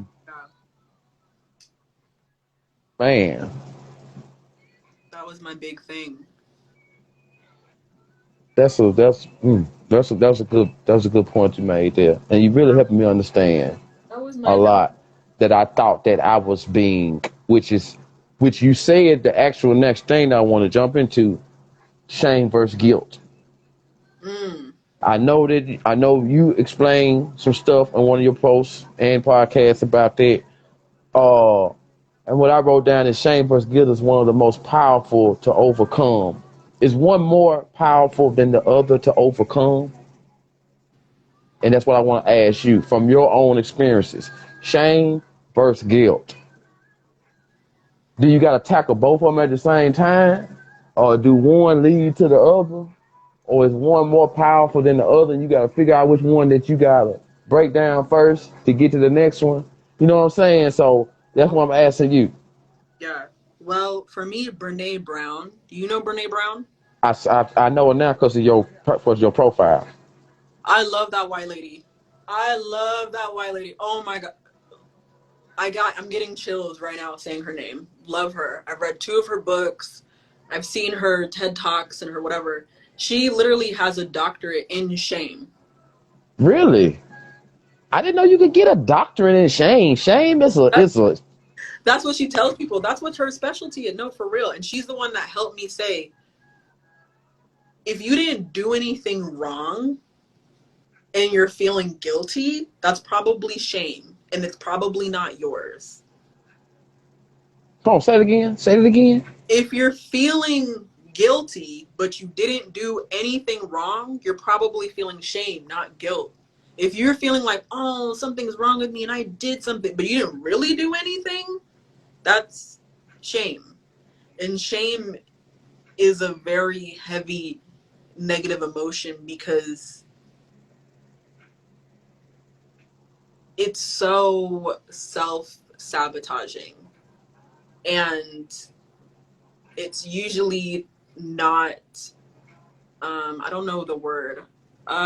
It's usually not. It usually doesn't make sense. It's usually a cognitive like error. It's like, oh, I have a lot of shame because I'm still living at home, and it's like, okay, well maybe instead of shame, you might identify, oh, I'm actually really disappointed in my situation. Now, do I have to like go feel like shame and embarrassment and like hide myself? That's when it gets like you're going down the rabbit hole. If you're feeling guilty, then what'd you do wrong? Nothing? Okay, then let it go and move on and accept yourself. But we wallow in shame sometimes, a lot of times when we don't have to. It's like shame is like, oh, it's like I stood up and my pants fell down. Shame, embarrassment. But it needs to be tied to something like actual, not like my parents divorced. I feel a lot of shame. Like, girl, that's not your fault. That's not you. But people can carry that for years. Things that were not their fault. They feel a lot of shame about. Um, and yeah, for me, it was the longest time. It was how I grew up. I just had shame about where I came from, and I had to like Mm. get over that because it was making me act like a bitch. It was uh, so bad. and I like when when you like it's very fulfilling and satisfactory when you somebody like you can actually tell people your personal, pieces of your personal to help them work through whatever they might be going through personally. You know what I'm saying? Because when you see somebody else going through it, if for some reason it just make you feel better in a way because it's like you're not by yourself. Totally. You And know what I'm saying? can I tell you that my ego was so big that when people would tell me that I go through that too, I'd be like, I don't give a fuck about myself. Well, wait. I promise you that was the next. I couldn't wait to get to that because I want you to What? tell me about your first ego death. Oh, yeah, yeah, yeah. Get into it. Let's get into it. Come on. Okay, so my ego death was first triggered. The first part that people don't understand is that you have to be completely sick of yourself before you have an ego death. You have to be completely tired of everything that's going on. You have to like want to change. You have to be like almost upset at yourself and at That's everything. yourself. You Okay. have to really want to be different. Like you can't just I don't know. They don't just I can see why they don't happen to everybody and I can see why everybody doesn't do them. They're excruciating. It's challenging, it's hard. And so I was just in a point where I was looking at everyone around me not happy, but I knew that I couldn't blame them. Mm-hmm. I knew it was me. And I was and I was just searching. I was thirsty. I was reading a bunch of articles on codependency, realized I was codependent in my relationship. I was doing all these personality tests. And finally, I did the Enneagram test, which is trauma based. It's one of the only tests that is rooted in trauma. Mm. When I took it, I found the book, the master book, in my mom's library. My mom had not read this book, and it had been in her library probably for like 20 years, like my whole life, waiting for Really? literally. And so I took the test and found the book. And at work, I was not working. I was just reading my chapter over and over again, trying to figure out why I was acting the way I was acting. And once I read it, and I read like all these cognitive narratives that I told myself in childhood and how they were playing out and why I was in the same cycles, meeting the same people, and I kept dating guys that were like my dad. I was like, what is it just all clicked and it collapsed on me and I realized it was all me. I stopped talking to everybody. I quit my job. I broke up with my partner. I stopped going over everybody's house. I was literally home with my mom watching Netflix the whole summer, just journaling and purging and realizing how much of my own where I was in the play. I wasn't the director. I'd let somebody do that for a really long Mm-hmm. time. And I'd realize, and it just was a whole bunch of realizations that really hurt. They really hurt. Like that's why having an ego death and having that realization of how much you played a part in your own suffering really was hurtful for me. But I needed that to make changes because the way I was going was like toxic relationship, bitchy friends that don't really like me. Like it was just this road that I was like, okay, if you keep being nice and if you keep wanting to be everyone's best friend like your ego wants, you're gonna keep doing this. So my ego literally had to die. Like being people's best friend, dead. Being nice to everybody to the point where I don't stand up for myself, dead. Like people pleasing, dead. Accepting people pleasing, also dead. Like it was just this whole thing that had to collapse. Damn. Swear, man, it's like I can honestly say I went through the same thing, but Yeah, just a different yeah, way. yeah. And now That's that an the ego death. That's an ego. yeah, oh, and it's like you know what I'm saying, like and like the wrinkle in my brain, I can feel it forming. It's like you Oh making yeah. me understand. You making me understand now, cause like so that means we all go through that shit in a yeah. But okay, let me straighten it out. Those of us that can stop, look in the mirror, and say, "I got to get rid of this." Boom. Okay. Okay. Okay. Got it. Yeah. You just let me mark that. You got me. You got me with that. Okay. Uh, I don't know if you made this one or if you or you got the info, but your to do list. Yeah. Yeah. And what's dope about it is that I just wrote down the first word of each one is redirect, ask, nourish, and center. You know what I'm saying? And it's like when you say redirect, it's like redirect your attention to yourself and not the other. And I'm off the dome with this. I'm trying to remember because I just wrote down the first letter. I'm just showing you that I did my homework because what you telling folks is life saving. You know what I'm saying? Like on all levels. Mm. Ask. You know what I'm saying? The ask part. How you say it? I don't want to mess up your words. Do you remember? Like when you said the ask. I You was like ask. You was like ask. How did you say it? You was like ask. What in the world did you say? Redirect, ask, nourish, and center. I knew center was center your soul, center ask yourself. yourself. Something you had said, I forgot. I should have wrote that part down, and then the Nourish. nourish I part. thought I would remember though. The nourish part though was really good about getting yourself. I'm gonna have to look that up because I don't want to mess that up because that was important. That was something important for me, so I Yeah. don't want to mess that up. No worries. Uh, Let me ask you this right here: the inner child thing. Yeah. Does that also count for like mean ass folks too? Yeah. They usually have a big ass one.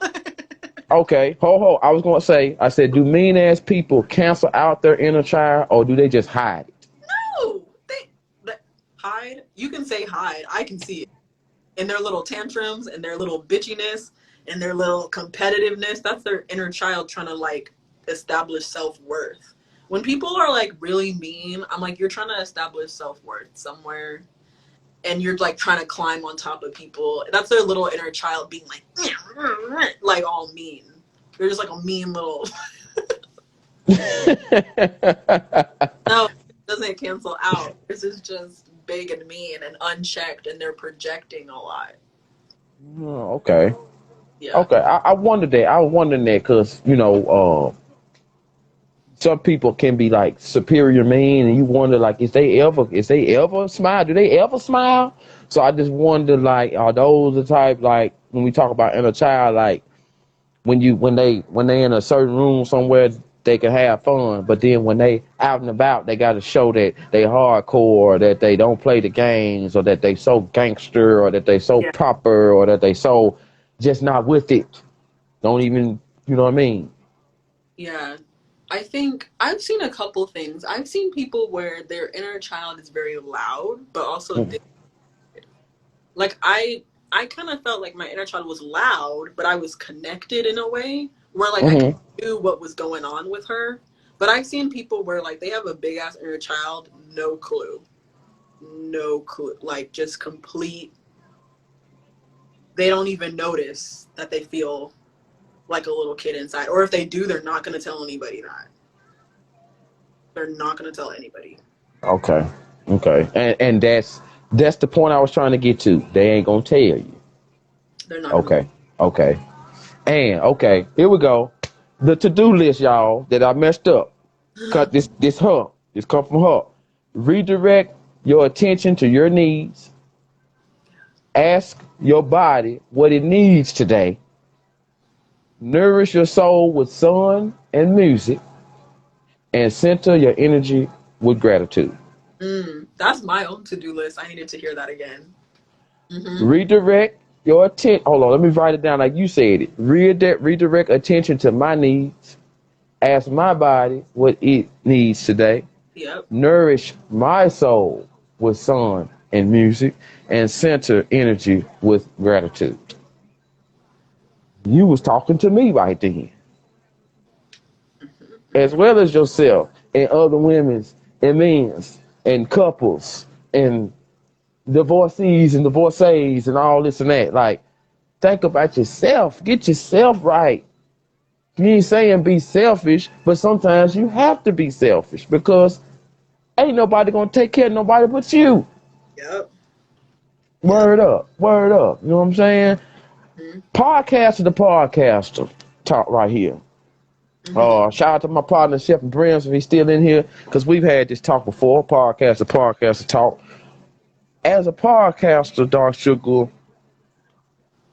I know you had them moments. I know I had where you feel like, what am I doing? You know, am I doing it right? Am I saying right? You know, is people avoiding me when I reach out? Mm-hmm. Am I avoiding people when they reach out? You know what I'm saying? Like, do I have the time to do this? Do I gotta reschedule? My team that I'm so cool with, they ain't coming through like they're supposed to. So should I just do it on my own? But then when you do it on your own, you know what I mean? Like, you know, like, so podcaster, like, how rough has the supporting part of the journey been? You know what I'm saying? Like, people believing in you, you believing in people, actually listening to what you're saying instead of just listening to what they want to hear. You know what I mean? Like, what has the podcasting part of the journey been like for you? Getting yourself out there, investing in yourself, confidence in yourself, you know, coming up with the subjects and shit Yeah. like that. It's been hard, especially I feel like as I go through the ego death. I think I putting a little too much of my identity on the podcast. What you mean? What you mean? Hold on. What you I mean? was I was looking at it as an extension of myself. So it's like if one episode maybe didn't get as many likes, that was a reflection on me, Kiana. Like that meant something about me. I think I told you like my problem wasn't really support. It was me focusing too much on the outcome. Cuz my outcome is really simple. I just want to reach people and express like mental health topics that I know a lot of. It's really complicated for a lot of Black people who haven't read psychology or haven't studied or haven't been to therapy. I've been going to therapy since I was 12. That's a really long time. Really? Word. I didn't know. Okay. All right. So it's like, and I recognized that like a year ago. My mom's like, I'm so glad I put you in therapy. And I was like, oh my God, yeah, you did put me in therapy. Like, not a lot of Black kids' parents put them in therapy and keep them in it. I was forced to go. I was crazy. I was forced to go. So I was just like, you know, I think honestly that gratitude is key. Being grateful that I even have a platform and that one person even fucking listens. And I think I wasn't the support that I was getting. I feel like it was going over my head. To be honest, I wasn't really paying attention. I was really focusing on who is not supporting, who is not listening, who is not doing this, and it was like, well, there are a lot of people that are. So, what about them? And I literally had to think about a lot of artists who I know and like I've studied their upcoming and whatever. And you probably know rappers that are like, yeah, man, I remember when there was no one in the club and I was just on stage and it was just one person. Yeah. And just singing to that one person. Yeah. Yeah. It's 10 people. I'm singing to those 10 people. It's one person. Okay, it's that one person. And I had to be like, hey, and it's not even a low number. That's the thing. I'm like, these aren't even low numbers and I'm still mad. And people are listening when I'm like on hiatus or whatever, you know? So I had to be like, these numbers are numbers. These people are people. Like, what is the problem? It was just me. That's a good. That's man. Man.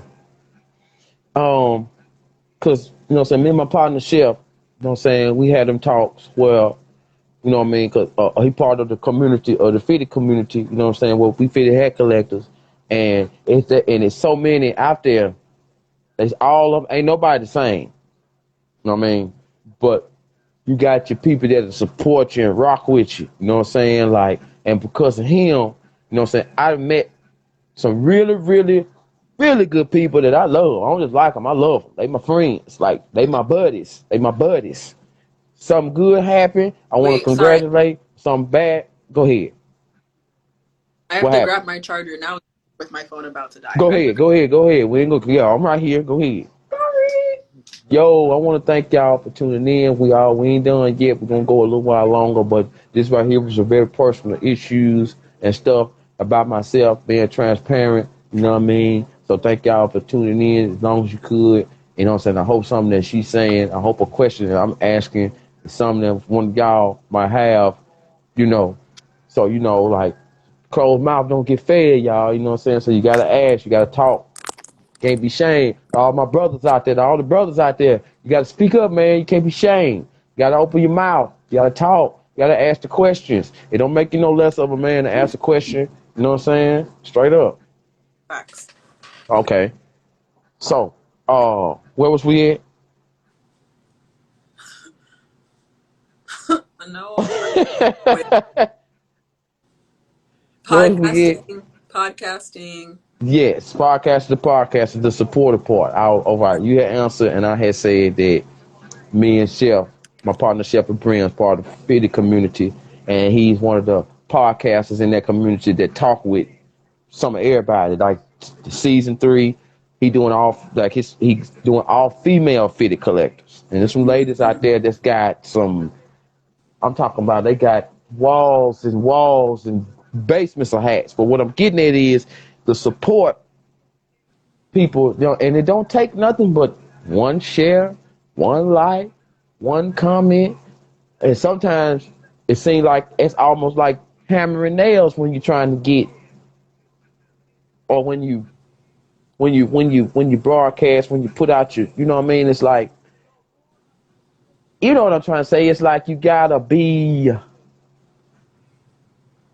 you don't want to be like, I look at the different, like when I look at, like I said, how you do and how my partner do, when I look at how y'all do, it's like y'all don't showcase, y'all don't showboat, you don't act like you're better than. You just trying to get information, give good information. Like Chef, he get the information and you get the information. You know what I'm saying? Y'all two different podcasters I rock with. You know what I'm saying? I'm the soaker. I'm soaking it in. So Mm-hmm. I can talk with somebody else and give an experience of Mm-hmm. what I boom boom went through. Mm-hmm. So, and thank you, Chef. You is too now. Don't leave yourself short. You is too. And like, you know what I mean? So I guess what I'm trying to ask you, Dark Sugar, and you know you done answered already, is like, if I asked you for your advice and I said, man, sometimes I feel like they ain't supporting me like I want to, and I know I'm being as positive as I can be, what would you tell me to fix about myself right then? Well, I'd first ask you to reevaluate why you're doing what you're doing, and what are you expecting? What outcome? Because it's like, oh, I want people to watch me, not them though. Okay, why not them? Who do you want looking at you? Why do you want them to look at you? Cause I feel like I kind of am battling that myself. It's like after realizing, okay, this person's toxic, this person's whatever. I was just looking at it and I'm like, wow, you're not supporting me. You're really not supporting me. Like, wow, I just wonder why. And I'm just like focusing on like why this person isn't. And I'm like, wow, if they would just see me. And it's like, well, why do you need them to see you? Why do you need, I don't know, just maybe evaluate. Now, if it's like audience, like you're not reaching a certain audience, it's still like a branding. Is your intention clear? I know for me, my intention was kind of like not the clearest. Mm-hmm. And so it's like, is your intention clear? Because people know what you're about, then they can identify with it, you know? Um, I don't know. Okay. Well, stop right there. Hold on. Let me ask you this. I love you too, Shell. Let me ask you this. I'd rather watch some, like, say for instance, like Chef Green. Okay, I'm gonna use him for example right now because he's right there. He'll do a show and he'll have his following come in, and I'd rather watch his and Mm-hmm. share his because I feel it more than watching one of the other ones that's got probably damn near 1,000 people on there, but it's just they ain't giving me the same energy. Yeah. Is that because I know him better, or is that because? And I'm asking your opinion, or is that just because I'm getting a better feeling, a better message? I'm getting better information. You know what I'm saying? It it could be one or the other or both. Because Okay. I know for me personally, I've seen a lot of and it's like no shade whatsoever. Props because they're literally making money right now. But I've seen Right. podcasters where it's like they're talking about what's happening in pop culture, and they're talking more a little on like a pop level, and it's like, well, that sells. Like literally, we see that. So sometimes it's just me being like logical, where like, okay, most people are into this. How many people are into what you're talking about? Okay, maybe not many. So like, so I think it's a what you're into, and then also, yeah, an audience drive is key, and we have to just be honest. Not, I mean, mental health is new for us in our community. Okay. So sometimes it's just like it'll just take time. Or Okay. to understand it'll be a growth thing for us, you know? Growth. Got it. Okay. Um. Real quick, because it hit my head. The depression thing. What's one of your ways of battling depression on a positive note? And you know what I'm saying? I'm asking for me and I'm asking for a friend. You know what I'm saying? Like, what's one of your ways of getting through a depression state when, you know what I mean? Like when you just you need to buck up. You know what I'm saying? You need to buck up. Like, what's one or two things that you do to erase that shit or make it easier for your day to make? Well, to be honest, I usually just have to let myself, well, it depends on what stage I'm in this Okay. depressive. Okay. If it's the beginning, you just gotta give yourself some grace. Accept how you feel with no shame. Like, hey, I'm really down. It's okay to be down. I'm not feeling motivated, or I'm actually like chemically depressed, Hmm. and that's fine too. And then it's establishing, after you let yourself feel it, give yourself some time, but then after a while you need a plan. Hmm. And it's like, okay, I need a support system. It's hard, but tell one or two people, I'm feeling really really low, and hopefully they are like, okay, got you, and they'll be checking in a little bit more. They'll be asking you questions about your well-being, but then also a little to-do list. Obviously something in your life is not really sparking you or driving you. So what are something, it's like you have to start writing things down and making moves when you don't feel like it. And that's the part that sucks. It's like you have to give yourself some grace because you're sad, or you're feeling some type of way, but then at the same time you have to say, we have to move forward. Like, I'm not meant to stay here. um whether that's therapy, YouTube. There's so many like helpful therapy videos on YouTube if you Yeah. exploring that area. Meditation really helped me when I was really depressed. Like 2 years ago, one summer, I was so down, and like nothing was working out. I didn't have a job. My mom had kicked me out. It was like the worst, and I was just meditating that whole time. I couldn't do anything else. It was like I was in bed. I didn't feel like getting up otherwise. So I was just Hmm. meditating, working on my mind. Um, But yeah, just talk nice to yourself when you're depressed. It's so easy when you're down to just be down on yourself. But Yeah. it's like however you want your mom or your ideal parent or that ideal friend to talk to you, it's like that's how you need to talk to yourself.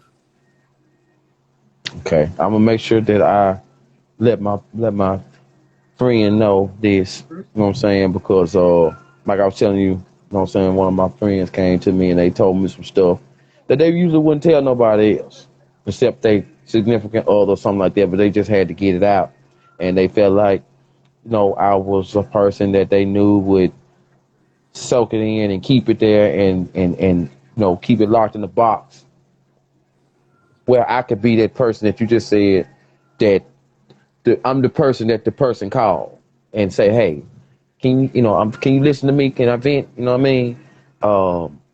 And that's something that I'm on right at the end. We right at the end, so I want to ask you that now. Oh, Dark Sugar, I'm a type of person that people love to tell me their problems. They vent to me. I don't even have to ask them nothing. Like, I don't even have to ask. And I always tell people, before you tell me anything, I want you to know I'm going to forget after you tell me, because I'm not the type of person to, hey, man, guess what so-and-so told me the other day? Girl, you never guess what old girl said. You know what I'm saying? Like, I like to, and I keep it here. So that way, when I see you acting up somewhere and I walk up and I tap, hey, remember what you Yeah. told me now? What I remember, I thought we talked. What's going on? Let's go over here and talk. Tell me what's up. I listen. You know what I'm saying? Yeah. A life saver, I guess. You know what I'm saying? And it don't matter if it's this little bit or this big old. You know what I mean? I done save a person from killing themselves. I done save a person from choking to death. You know what I mean? I done stop people from fighting and getting themselves into shit. But then when it comes to me, I always feel like I'm by myself. You know what I'm saying? But I can say this, Dark Sugar. I got way more friends. I can't even like I don't like I got way more friends than enemies. I don't think if I got an enemy, I don't know who the hell you is. You know what I'm saying? Because I just don't do that. I'd rather be a person that the world love, not that the world hate. You know what I'm saying? Because when you ask for a hand of help, they don't mind helping you because they know you're all good with it. You know what Yeah. I'm saying? I hope you understand what I'm saying. That I'm Yeah. trying to understand myself. Yes. You're wondering, are you doing something? Are you? Are you like I, that you're doing something like wrong that you don't have people? Or do you feel like no one understands you? What is it? People don't really get you. You can listen better than other people can listen. to be honest with you, Jess, I mean, Dark Sugar, cause Jess the one. I said Jess name because she just come in. She told me yesterday. Oh, She yeah. told me yesterday that don't sell myself short. She told me yesterday that don't. I should not. Cause how did she say it? She said that don't. Just because it's a whole world of problems, don't make your problems be like this. You know, just you know Yeah. what I mean. You know what I'm saying? Oh, yeah. Okay. So what am I? Oh. So you know what I'm saying? So why do I push myself so much to the back? Yeah. You know what I'm saying? Like, why do I? And I know you don't. I know you ain't in my head. I know you ain't no psychic. But I know you're a great evaluator. And if I explain it to you right, maybe you can give me one word or something that I can hear right now and start working on it from here on out. You know what I'm saying? Probably self-worth. Because Self for worth. me, like I've been in those situations too, and it's usually because I don't think I'm worth listening to. But I'm a Yeah. really good listener on other people. But then I Yeah. get like mad. Like, man, no one listen. Well, one, Kiana, you're not saying anything. And two, you just surrounded yourself with people that aren't good listeners. Then that's me not putting myself first. I put, ooh, other people really need, and then it also, I don't mean to get too into it, but for me, I'm talking about myself. Mm-hmm. Para me, it was an ego thing. I liked that people came to me and I knew all the answers. I liked that people were like, "Ooh, you're like my therapist." Yeah, girl, I'm like your therapist. You're not a therapist, Kiana. You're not a therapist. And if I was a therapist, I need to be getting paid. So it was kind of like, this feels really good. Everyone comes to you, you know that. I had to admit that it felt good. But what feels better is having an actual like back and forth reciprocated relationship where yes, I know I'm a good listener and I might be there for you maybe a little bit naturally because I'm more because I'm a good listener, but you're also putting in effort and you're matching me as much as you can. Because I have to admit that one, empathy is like a, man, it's like a gift. Not everyone comes out the womb like that. And when they don't, you learn it. Empathy is not a natural human thing. If you're not just sensitive, you have to be taught. So it's like we just have this, it's literally like a superpower that not a lot of people have. People can see that you have it, and it's almost like you're not even aware of what's going on. So then you're like upset. And that upset is actually, for me, it was resentment, which is deeper than being upset. And I had to realize, well, if you're being resentful, that's a sign that you're giving way too much of your energy, you know? So I had to really be like, okay, you are a good listener, but that doesn't mean you have to listen all the time. And also have somebody that's also going to listen as much as I need. Because I was definitely just like, oh, the little therapist. Everyone comes to Kiana. And I'm like, oh, yeah, I know everything. But then I'm like, this doesn't feel good. This sucks. Like, I don't like this feeling. My ego likes it. And then I'm in, but see, the thing is like, I liked being in people's business. That made me, I wouldn't really tell it, but it would make me feel like, ooh, you trust me. There must be something about me. There must be, ooh, like, I'm more important because you didn't tell her, you told me. So that must mean it was getting like, it was subconscious, but I literally was like, I'm the ultimate therapist, best friend. Right. Yeah, you hit it right on the nail. I feel like I am one of the greatest listeners. You know what I mean? And it's a great trait. It's amazing. But it's like that But doesn't mean it doesn't have to come at our own expense. and something else you said that the same topic on that um when I talk about my problems, why do I feel like I'm just whining and bitching? You know Because what I that's mean? how you were taught to feel about it. I feel the same thing when I talk to people. I'm like, oh, I'm probably bothering you. I'm so sorry. Oh, I don't mean to. Oh, I'm such a burden. I'm so sorry. And they're like, because you know what? When I was 8 years old, I was a burden. I felt like I was. I did feel like a problem. When I opened my mouth, my mom got upset. So yeah, I'm trained to think that me expressing emotion is upsetting for people. When it's like, no, it was just upsetting for your mom at that time. It doesn't upset everybody. Like, it's normal to talk. And then half the time, it's our first time opening up. So yeah, we're going to feel like this is a lot when the other person's like, you're fine. Wow.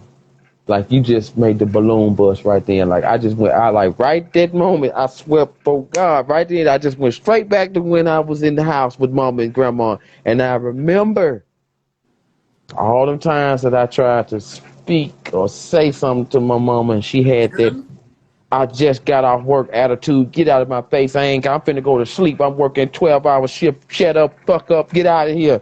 Get in your room. Go to your grandmama's house. Get the that's hell out of here. that's your developmental stage. When that's the first time you're learning that my needs can't be met. So I'm just going to train myself to think that this feeling that I'm feeling is, it must be not that important. It must not really matter that much. Because then my mom, she just said, well, what my mom says, then that's what we do. Is like, little kids are smart as fuck. And that's another thing. Kids are so smart. And we fuck them up treating them like they don't know anything. Kids are Hmm. very smart. They need to be talked to. And then when you do talk to them, maybe they don't have all the words to speak, but they understand. They understand. So it's like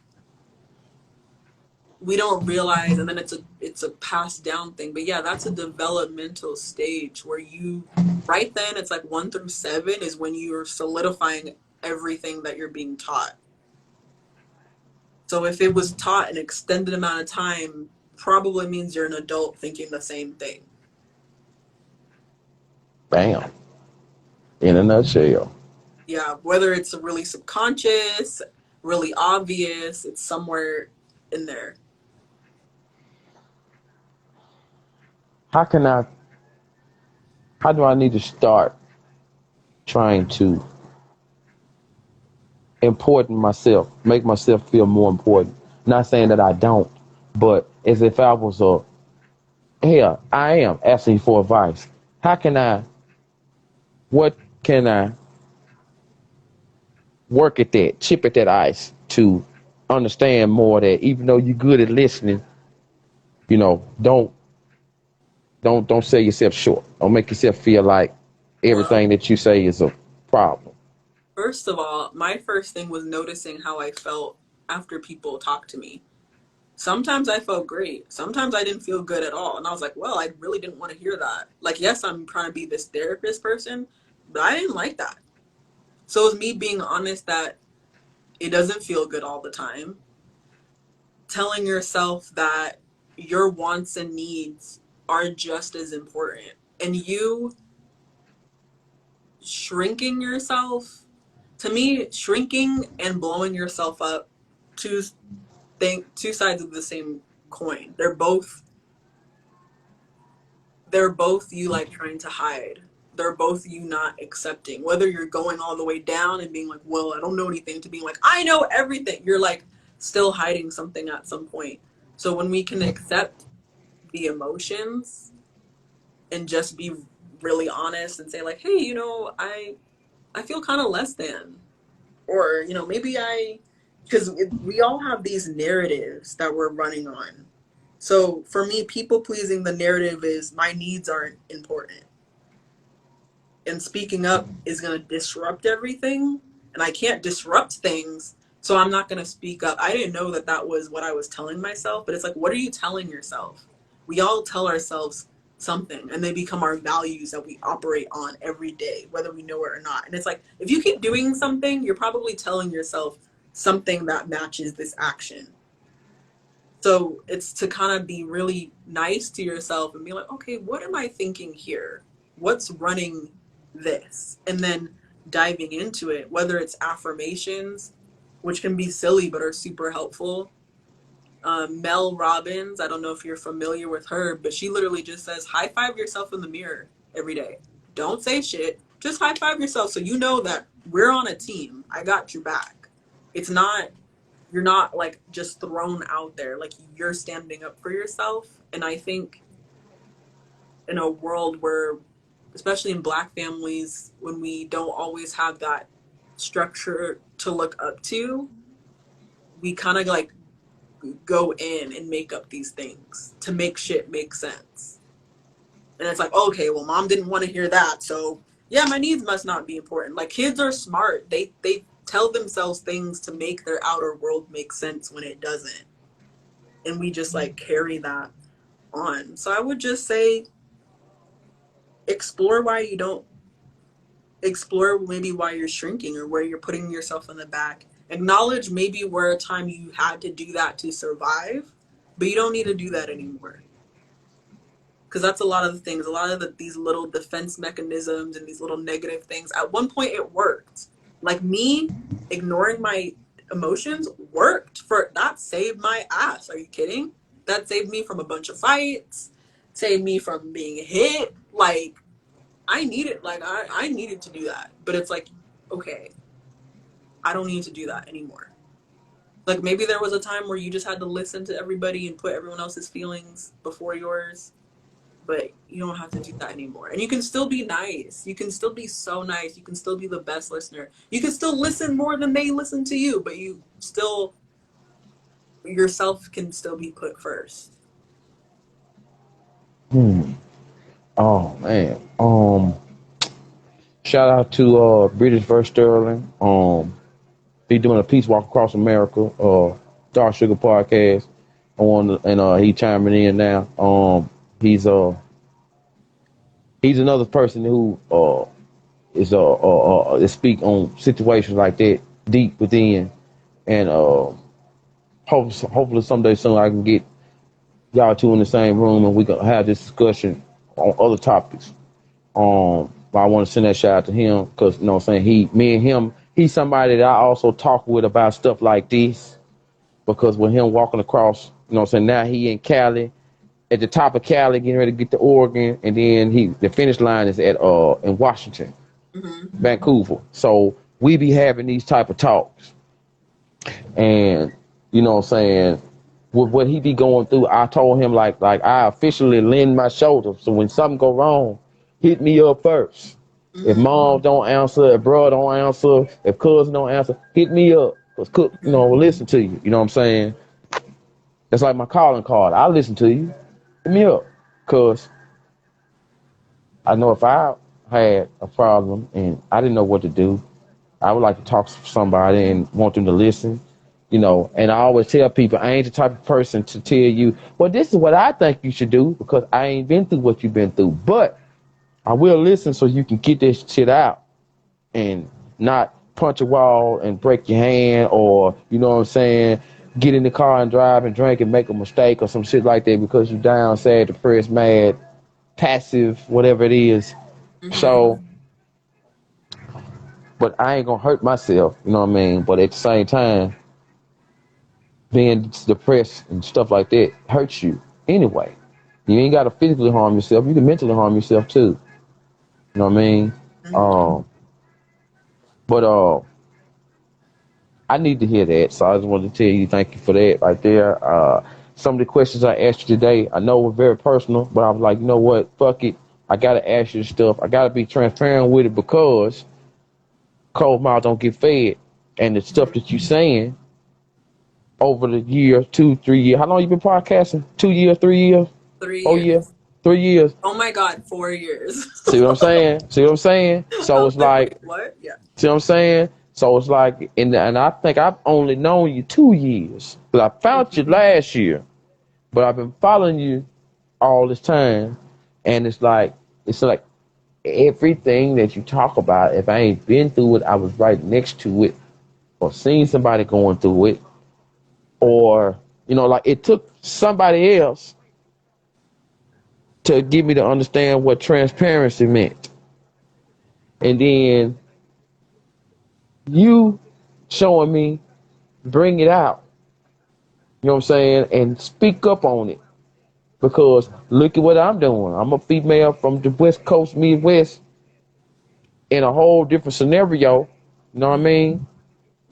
And I'm on these platforms and I'm giving up personal information for women, black men, and trying to get y'all to understand. You know what I'm saying? And it's like I can understand why it would be hard for you to be heard because when people can go on YouTube and see this DJ getting into it with this rapper, this superstar so and so, somebody in court so and so, you know, Lil Wayne this, you know what I mean? When you see all that other stuff, you don't get a chance to hear what's really more important. Because what you saying to me, in my opinion, is way more important than who winning an award, who finna get a contract for $1.2 billion, what new movie finna come out.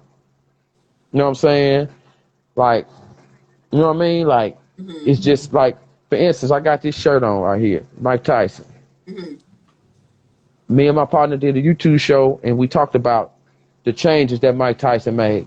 You know what I'm saying? And it's got a lot of, and he say a lot of the stuff that you be saying. You know what I'm saying? But in his own way, because you know that's him, and it's just, it's fulfilling, it's brightening to hear somebody be so transparent. Whether they robbed somebody, whether they did something nasty, whatever it was, but they can say years later that this is what happened when you do that. You know what Yeah. I'm saying? And but anyway, so we pretty much broke down. This is part two. We pretty much broke down a whole lot. I got to ask you a whole lot of questions I want to ask you on the podcaster side.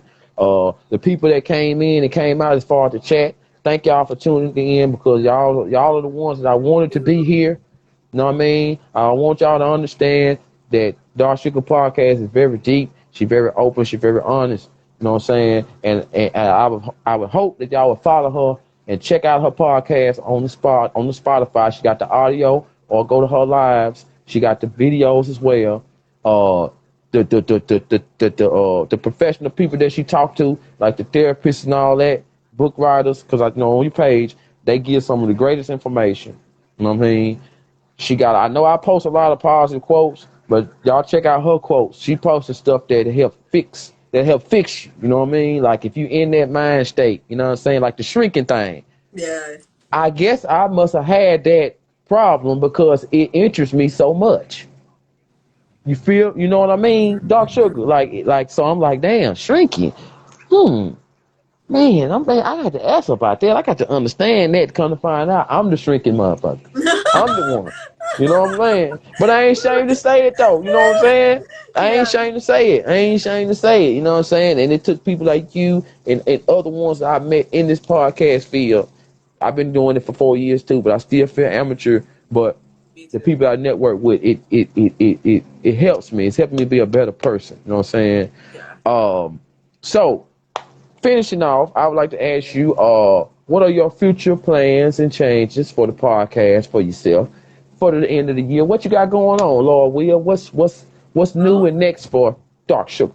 I'm in the process of a rebranding to be more, a little more, throw a little more lifestyle in there. So, like, just a little more me, which is what the Yeah, producer that I've been working with has been asking me to do for like years. He great, was bro. like, "You need to put more of yourself out there." I'm like, "I don't know what the fuck you're talking about," and then now I understand. So it's just like, um, a little more intention with my values, peace and love and light and knowledge. Definitely like relax on the episode pressure because I was really trying to do one like a week and that was way too much for me. So you'll be looking at a more steady like once a month vibe for me to just get into. But yeah, I just want to be a little more into my community and see and hear people out a little more and see who's following me and what's going on and be more connected. Okay, and I definitely am going to be a better supporter and a better fan. So Of you'll course, see me me too. I will too. sharing. You know, like you already see, I share some of your stuff, a Yeah. lot of it, and I'm just hoping that somebody else. My main thing to do is people call me like my partner Spade. He called me a bridge. He said you a Mm-hmm. bridge, man. He said you the type of person that just you can always make A and C and D connect some type of way because you B. Yeah. You know what I'm saying? Yeah. And I don't accept that. I accept it, but it's like I don't make my head get that big. You know what I'm saying? Mm-hmm. It's like, oh man, it's just a, it's just whatever. You know what I mean? Like this dude produced books. This dude is a writer. I'm cool Mm-hmm. with both of them. Hey, Mm-hmm. but anyway, Nice connect. Yeah. you know what I'm saying? Like, Connector. You're the connector. and that's something that I think I need to start looking at more Mm-hmm. better about myself. You know what I'm saying? Like I like once you like you said, and my partners be telling me, don't sell yourself short. Stop making yourself be a midget in this tall world. You know what I'm saying? Because you the same height. You know what I mean? Mm-hmm. Um, give me one thing to remember every day to ease my mind, body, and soul to help me. You know what I mean? If it's anything out this show that you would tell me to say, Cook, I want you to remember this until the next time we talk, part three, about 3 or 4 months. With new stuff, I got, what's something that you could give me to always keep right here and flow on? You know what I mean? That you already won. You already won. When I'm like really stressed out, I'm like, wait, I already won. In the future, 10 minutes from now, 5 minutes from now, this is already fixed. I already won. These I'm, people already won. I'm So finna now, write that down. if you already won, then you're gonna act real different. I already won. You already won. You got it already. In the timeline of your whole life, you already did it.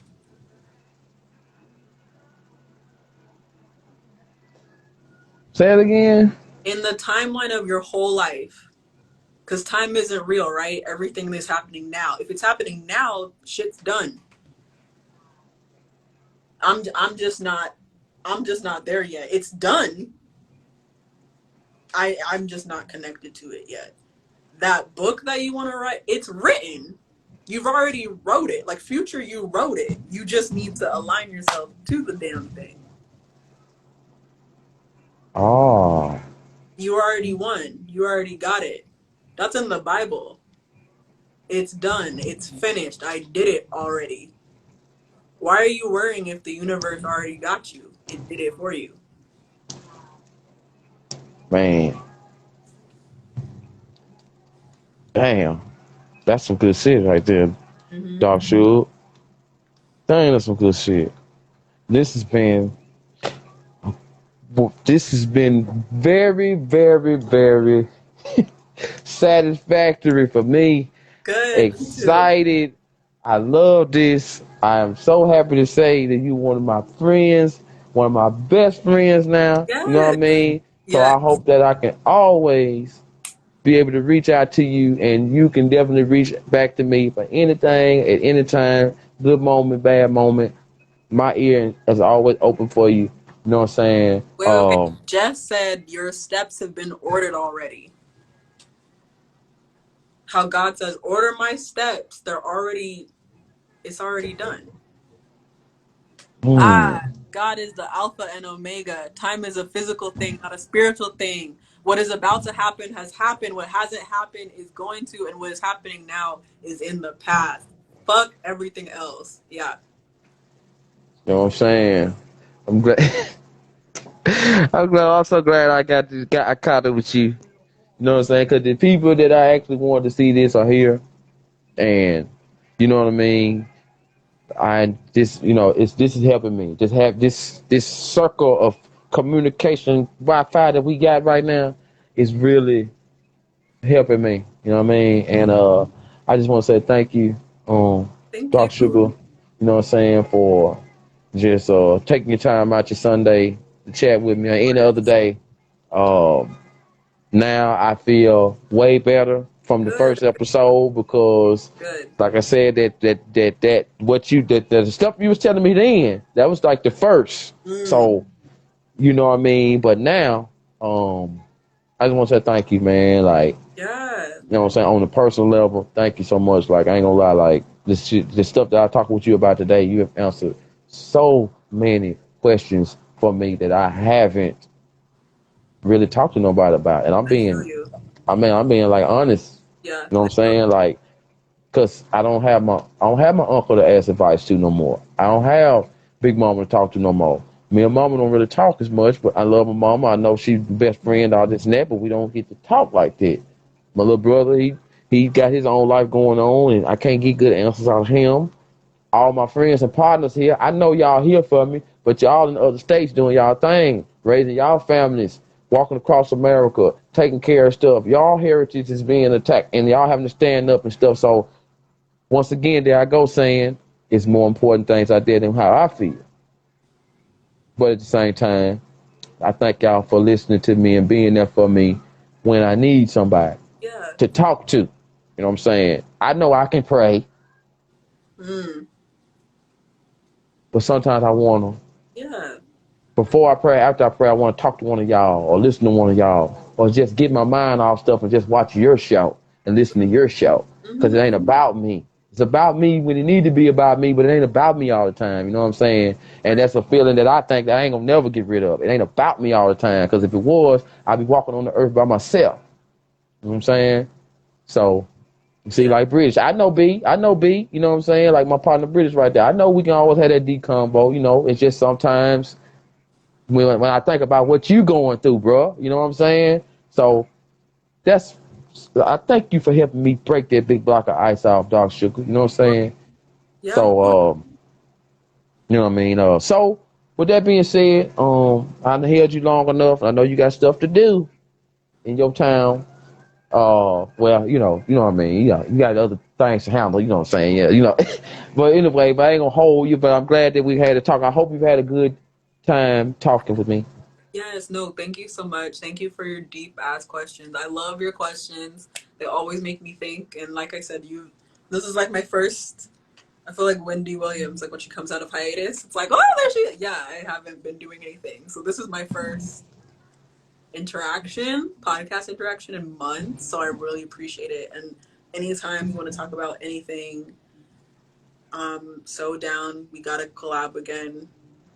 I'm just, yeah, I'm just grateful. Yeah, I definitely want a part three. You know what I mean? But I definitely want to let some time pass because you got shows to do. Yeah, of You might course. have some traveling to do. Ain't no, I know you got things to do. So I would like to let things Breathe. pile Yeah. up. You know what I'm saying? I know get your post, get some more posts up there and stuff, so I can jot down, so I can Okay. jot down. I have You some know. things. I'll send you. Hey, I'll send you the two I'm about to post before anybody else. I'm gonna send them to you right now. Okay, cool. And then I got your email address and all, so we can do the email thing. Bing, bing. And then I want to throw this in here now, throw this in the universe now. Next time we talk, for the people that's in this chat right now, I want one or two of y'all to tap in, and we're gonna have an even deeper convo. You know what I'm saying? So Yeah, that's women, beautiful. men, you know what I'm saying? I want y'all to tap in. Next time when we come back, I want y'all to tap in, and we're gonna have a talk. You can tap in for 5 minutes, 2 minutes, 10 minutes, whatever. We're gonna talk, and we're gonna be mature about it, and we're gonna talk. So, but that's for part three. But anyway, Awesome. thank y'all for tuning in to Always Cooks 24. Please follow Dark Sugar Podcast, and you can find her Everywhere. Pretty much. all, everywhere, okay? Speaker, Spotify, Apple, Google Podcast. Go to her link tree and type in Dark Sugar Podcast. She got some great episodes, and she don't hold you long, you know what I mean? But she gonna take her time and tell you what she wants you to know. So other than that, Miss Dark Sugar, do you have any positive words to Just end this with? thank you for everybody joining, everybody's comments and their energy. Thank you for your energy because I learned talking with you. Because like I said, I'm not trying to be no hypocrite. Everything that you said, I'm either just figured it out or I'm still working on it. So I'm not above anything or anybody. But I just thank you for being so open and just being who you are. Because you're just being you, which is incredible that you're like this and that you ask all these questions and that you have this um just like desire. You can just see through the bullshit. I can tell your third eye is pretty open as far as like seeing the where things aren't right, and it can be really frustrating. And that's where you ask a lot of questions, and it's beautiful. Yes, ma'am. Thank you. I don't want, like I said, Miss Parker taught me about being transparent. And when she sat up there and said, I like married men, I need to quit, that let me know if she can say that and try to fix it, then I can too. But it's going to take this, somebody like you to pull your inner out and me be like, all right, that sister right there can say that about herself and fix it and not be shamed and even cry a little bit or even get mad a little bit or even cuss a little bit to let you know she for real and why can't I do it? You know what I'm saying? Yeah. No. So, and it ain't that I'm trying to copy or be nothing. It's just that I have an inner me, an inner child. Wow, figured it out.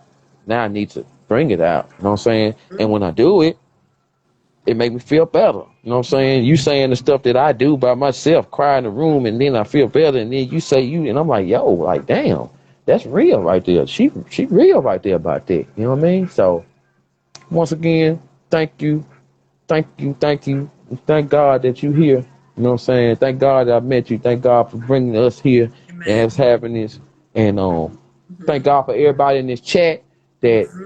said something that showed themselves. And y'all, I love y'all, British, Chef, Jess, OG, Dead Stock, all y'all out there. And Spader, all y'all, man. Six, Full Blast, Dark Sugar, I love y'all. Love you. Thank you so much. Of Um, course. I want you to have a good Sunday evening as well as a good rest of the week. Yes, you too. And I follow you. I hit the bell. I hit it, check mark, and then I went down there and I hit the notification thing. So I'm gonna be, Oh I yeah, ain't the no stalk. notifications I ain't on. no stalker now. I ain't no stalker. But No, I'm gonna be on you. I'm you're gonna be good. looking. I'm gonna be You're good. I'm gonna be on you now. You might want to see one eye. I'm gonna be in there. All good. No, you're all good. Fucking with you. All right, Dark Sugar. Have a good Sunday evening. Have a good rest of the week, and I will talk Likewise. with you again. Yes. Thank you. Love Yes, you. ma'am. Love you too. Peace out. All right, peoples. Everybody. Thank you for tuning in. Thank y'all for tuning in. I want y'all to have y'all self a good Sunday as well. British, we're going to talk out the wild. Chef, I know we're going to talk later. Jess, thank you for popping in. Make sure that y'all follow Dark Sugar Podcast, man. Check out her shows. If y'all got any type of deep problem that y'all don't like talking about, she probably talking about it because she dealt with it herself. And, you know what I mean? I just want to let y'all know this in here now, man. Thank y'all, man, for real. Y'all ain't have to be here. Y'all could be somewhere else chilling, doing what y'all do. You know what I mean? But I ain't gonna hold y'all up no longer. Thank you for tuning in. This is always Kush24.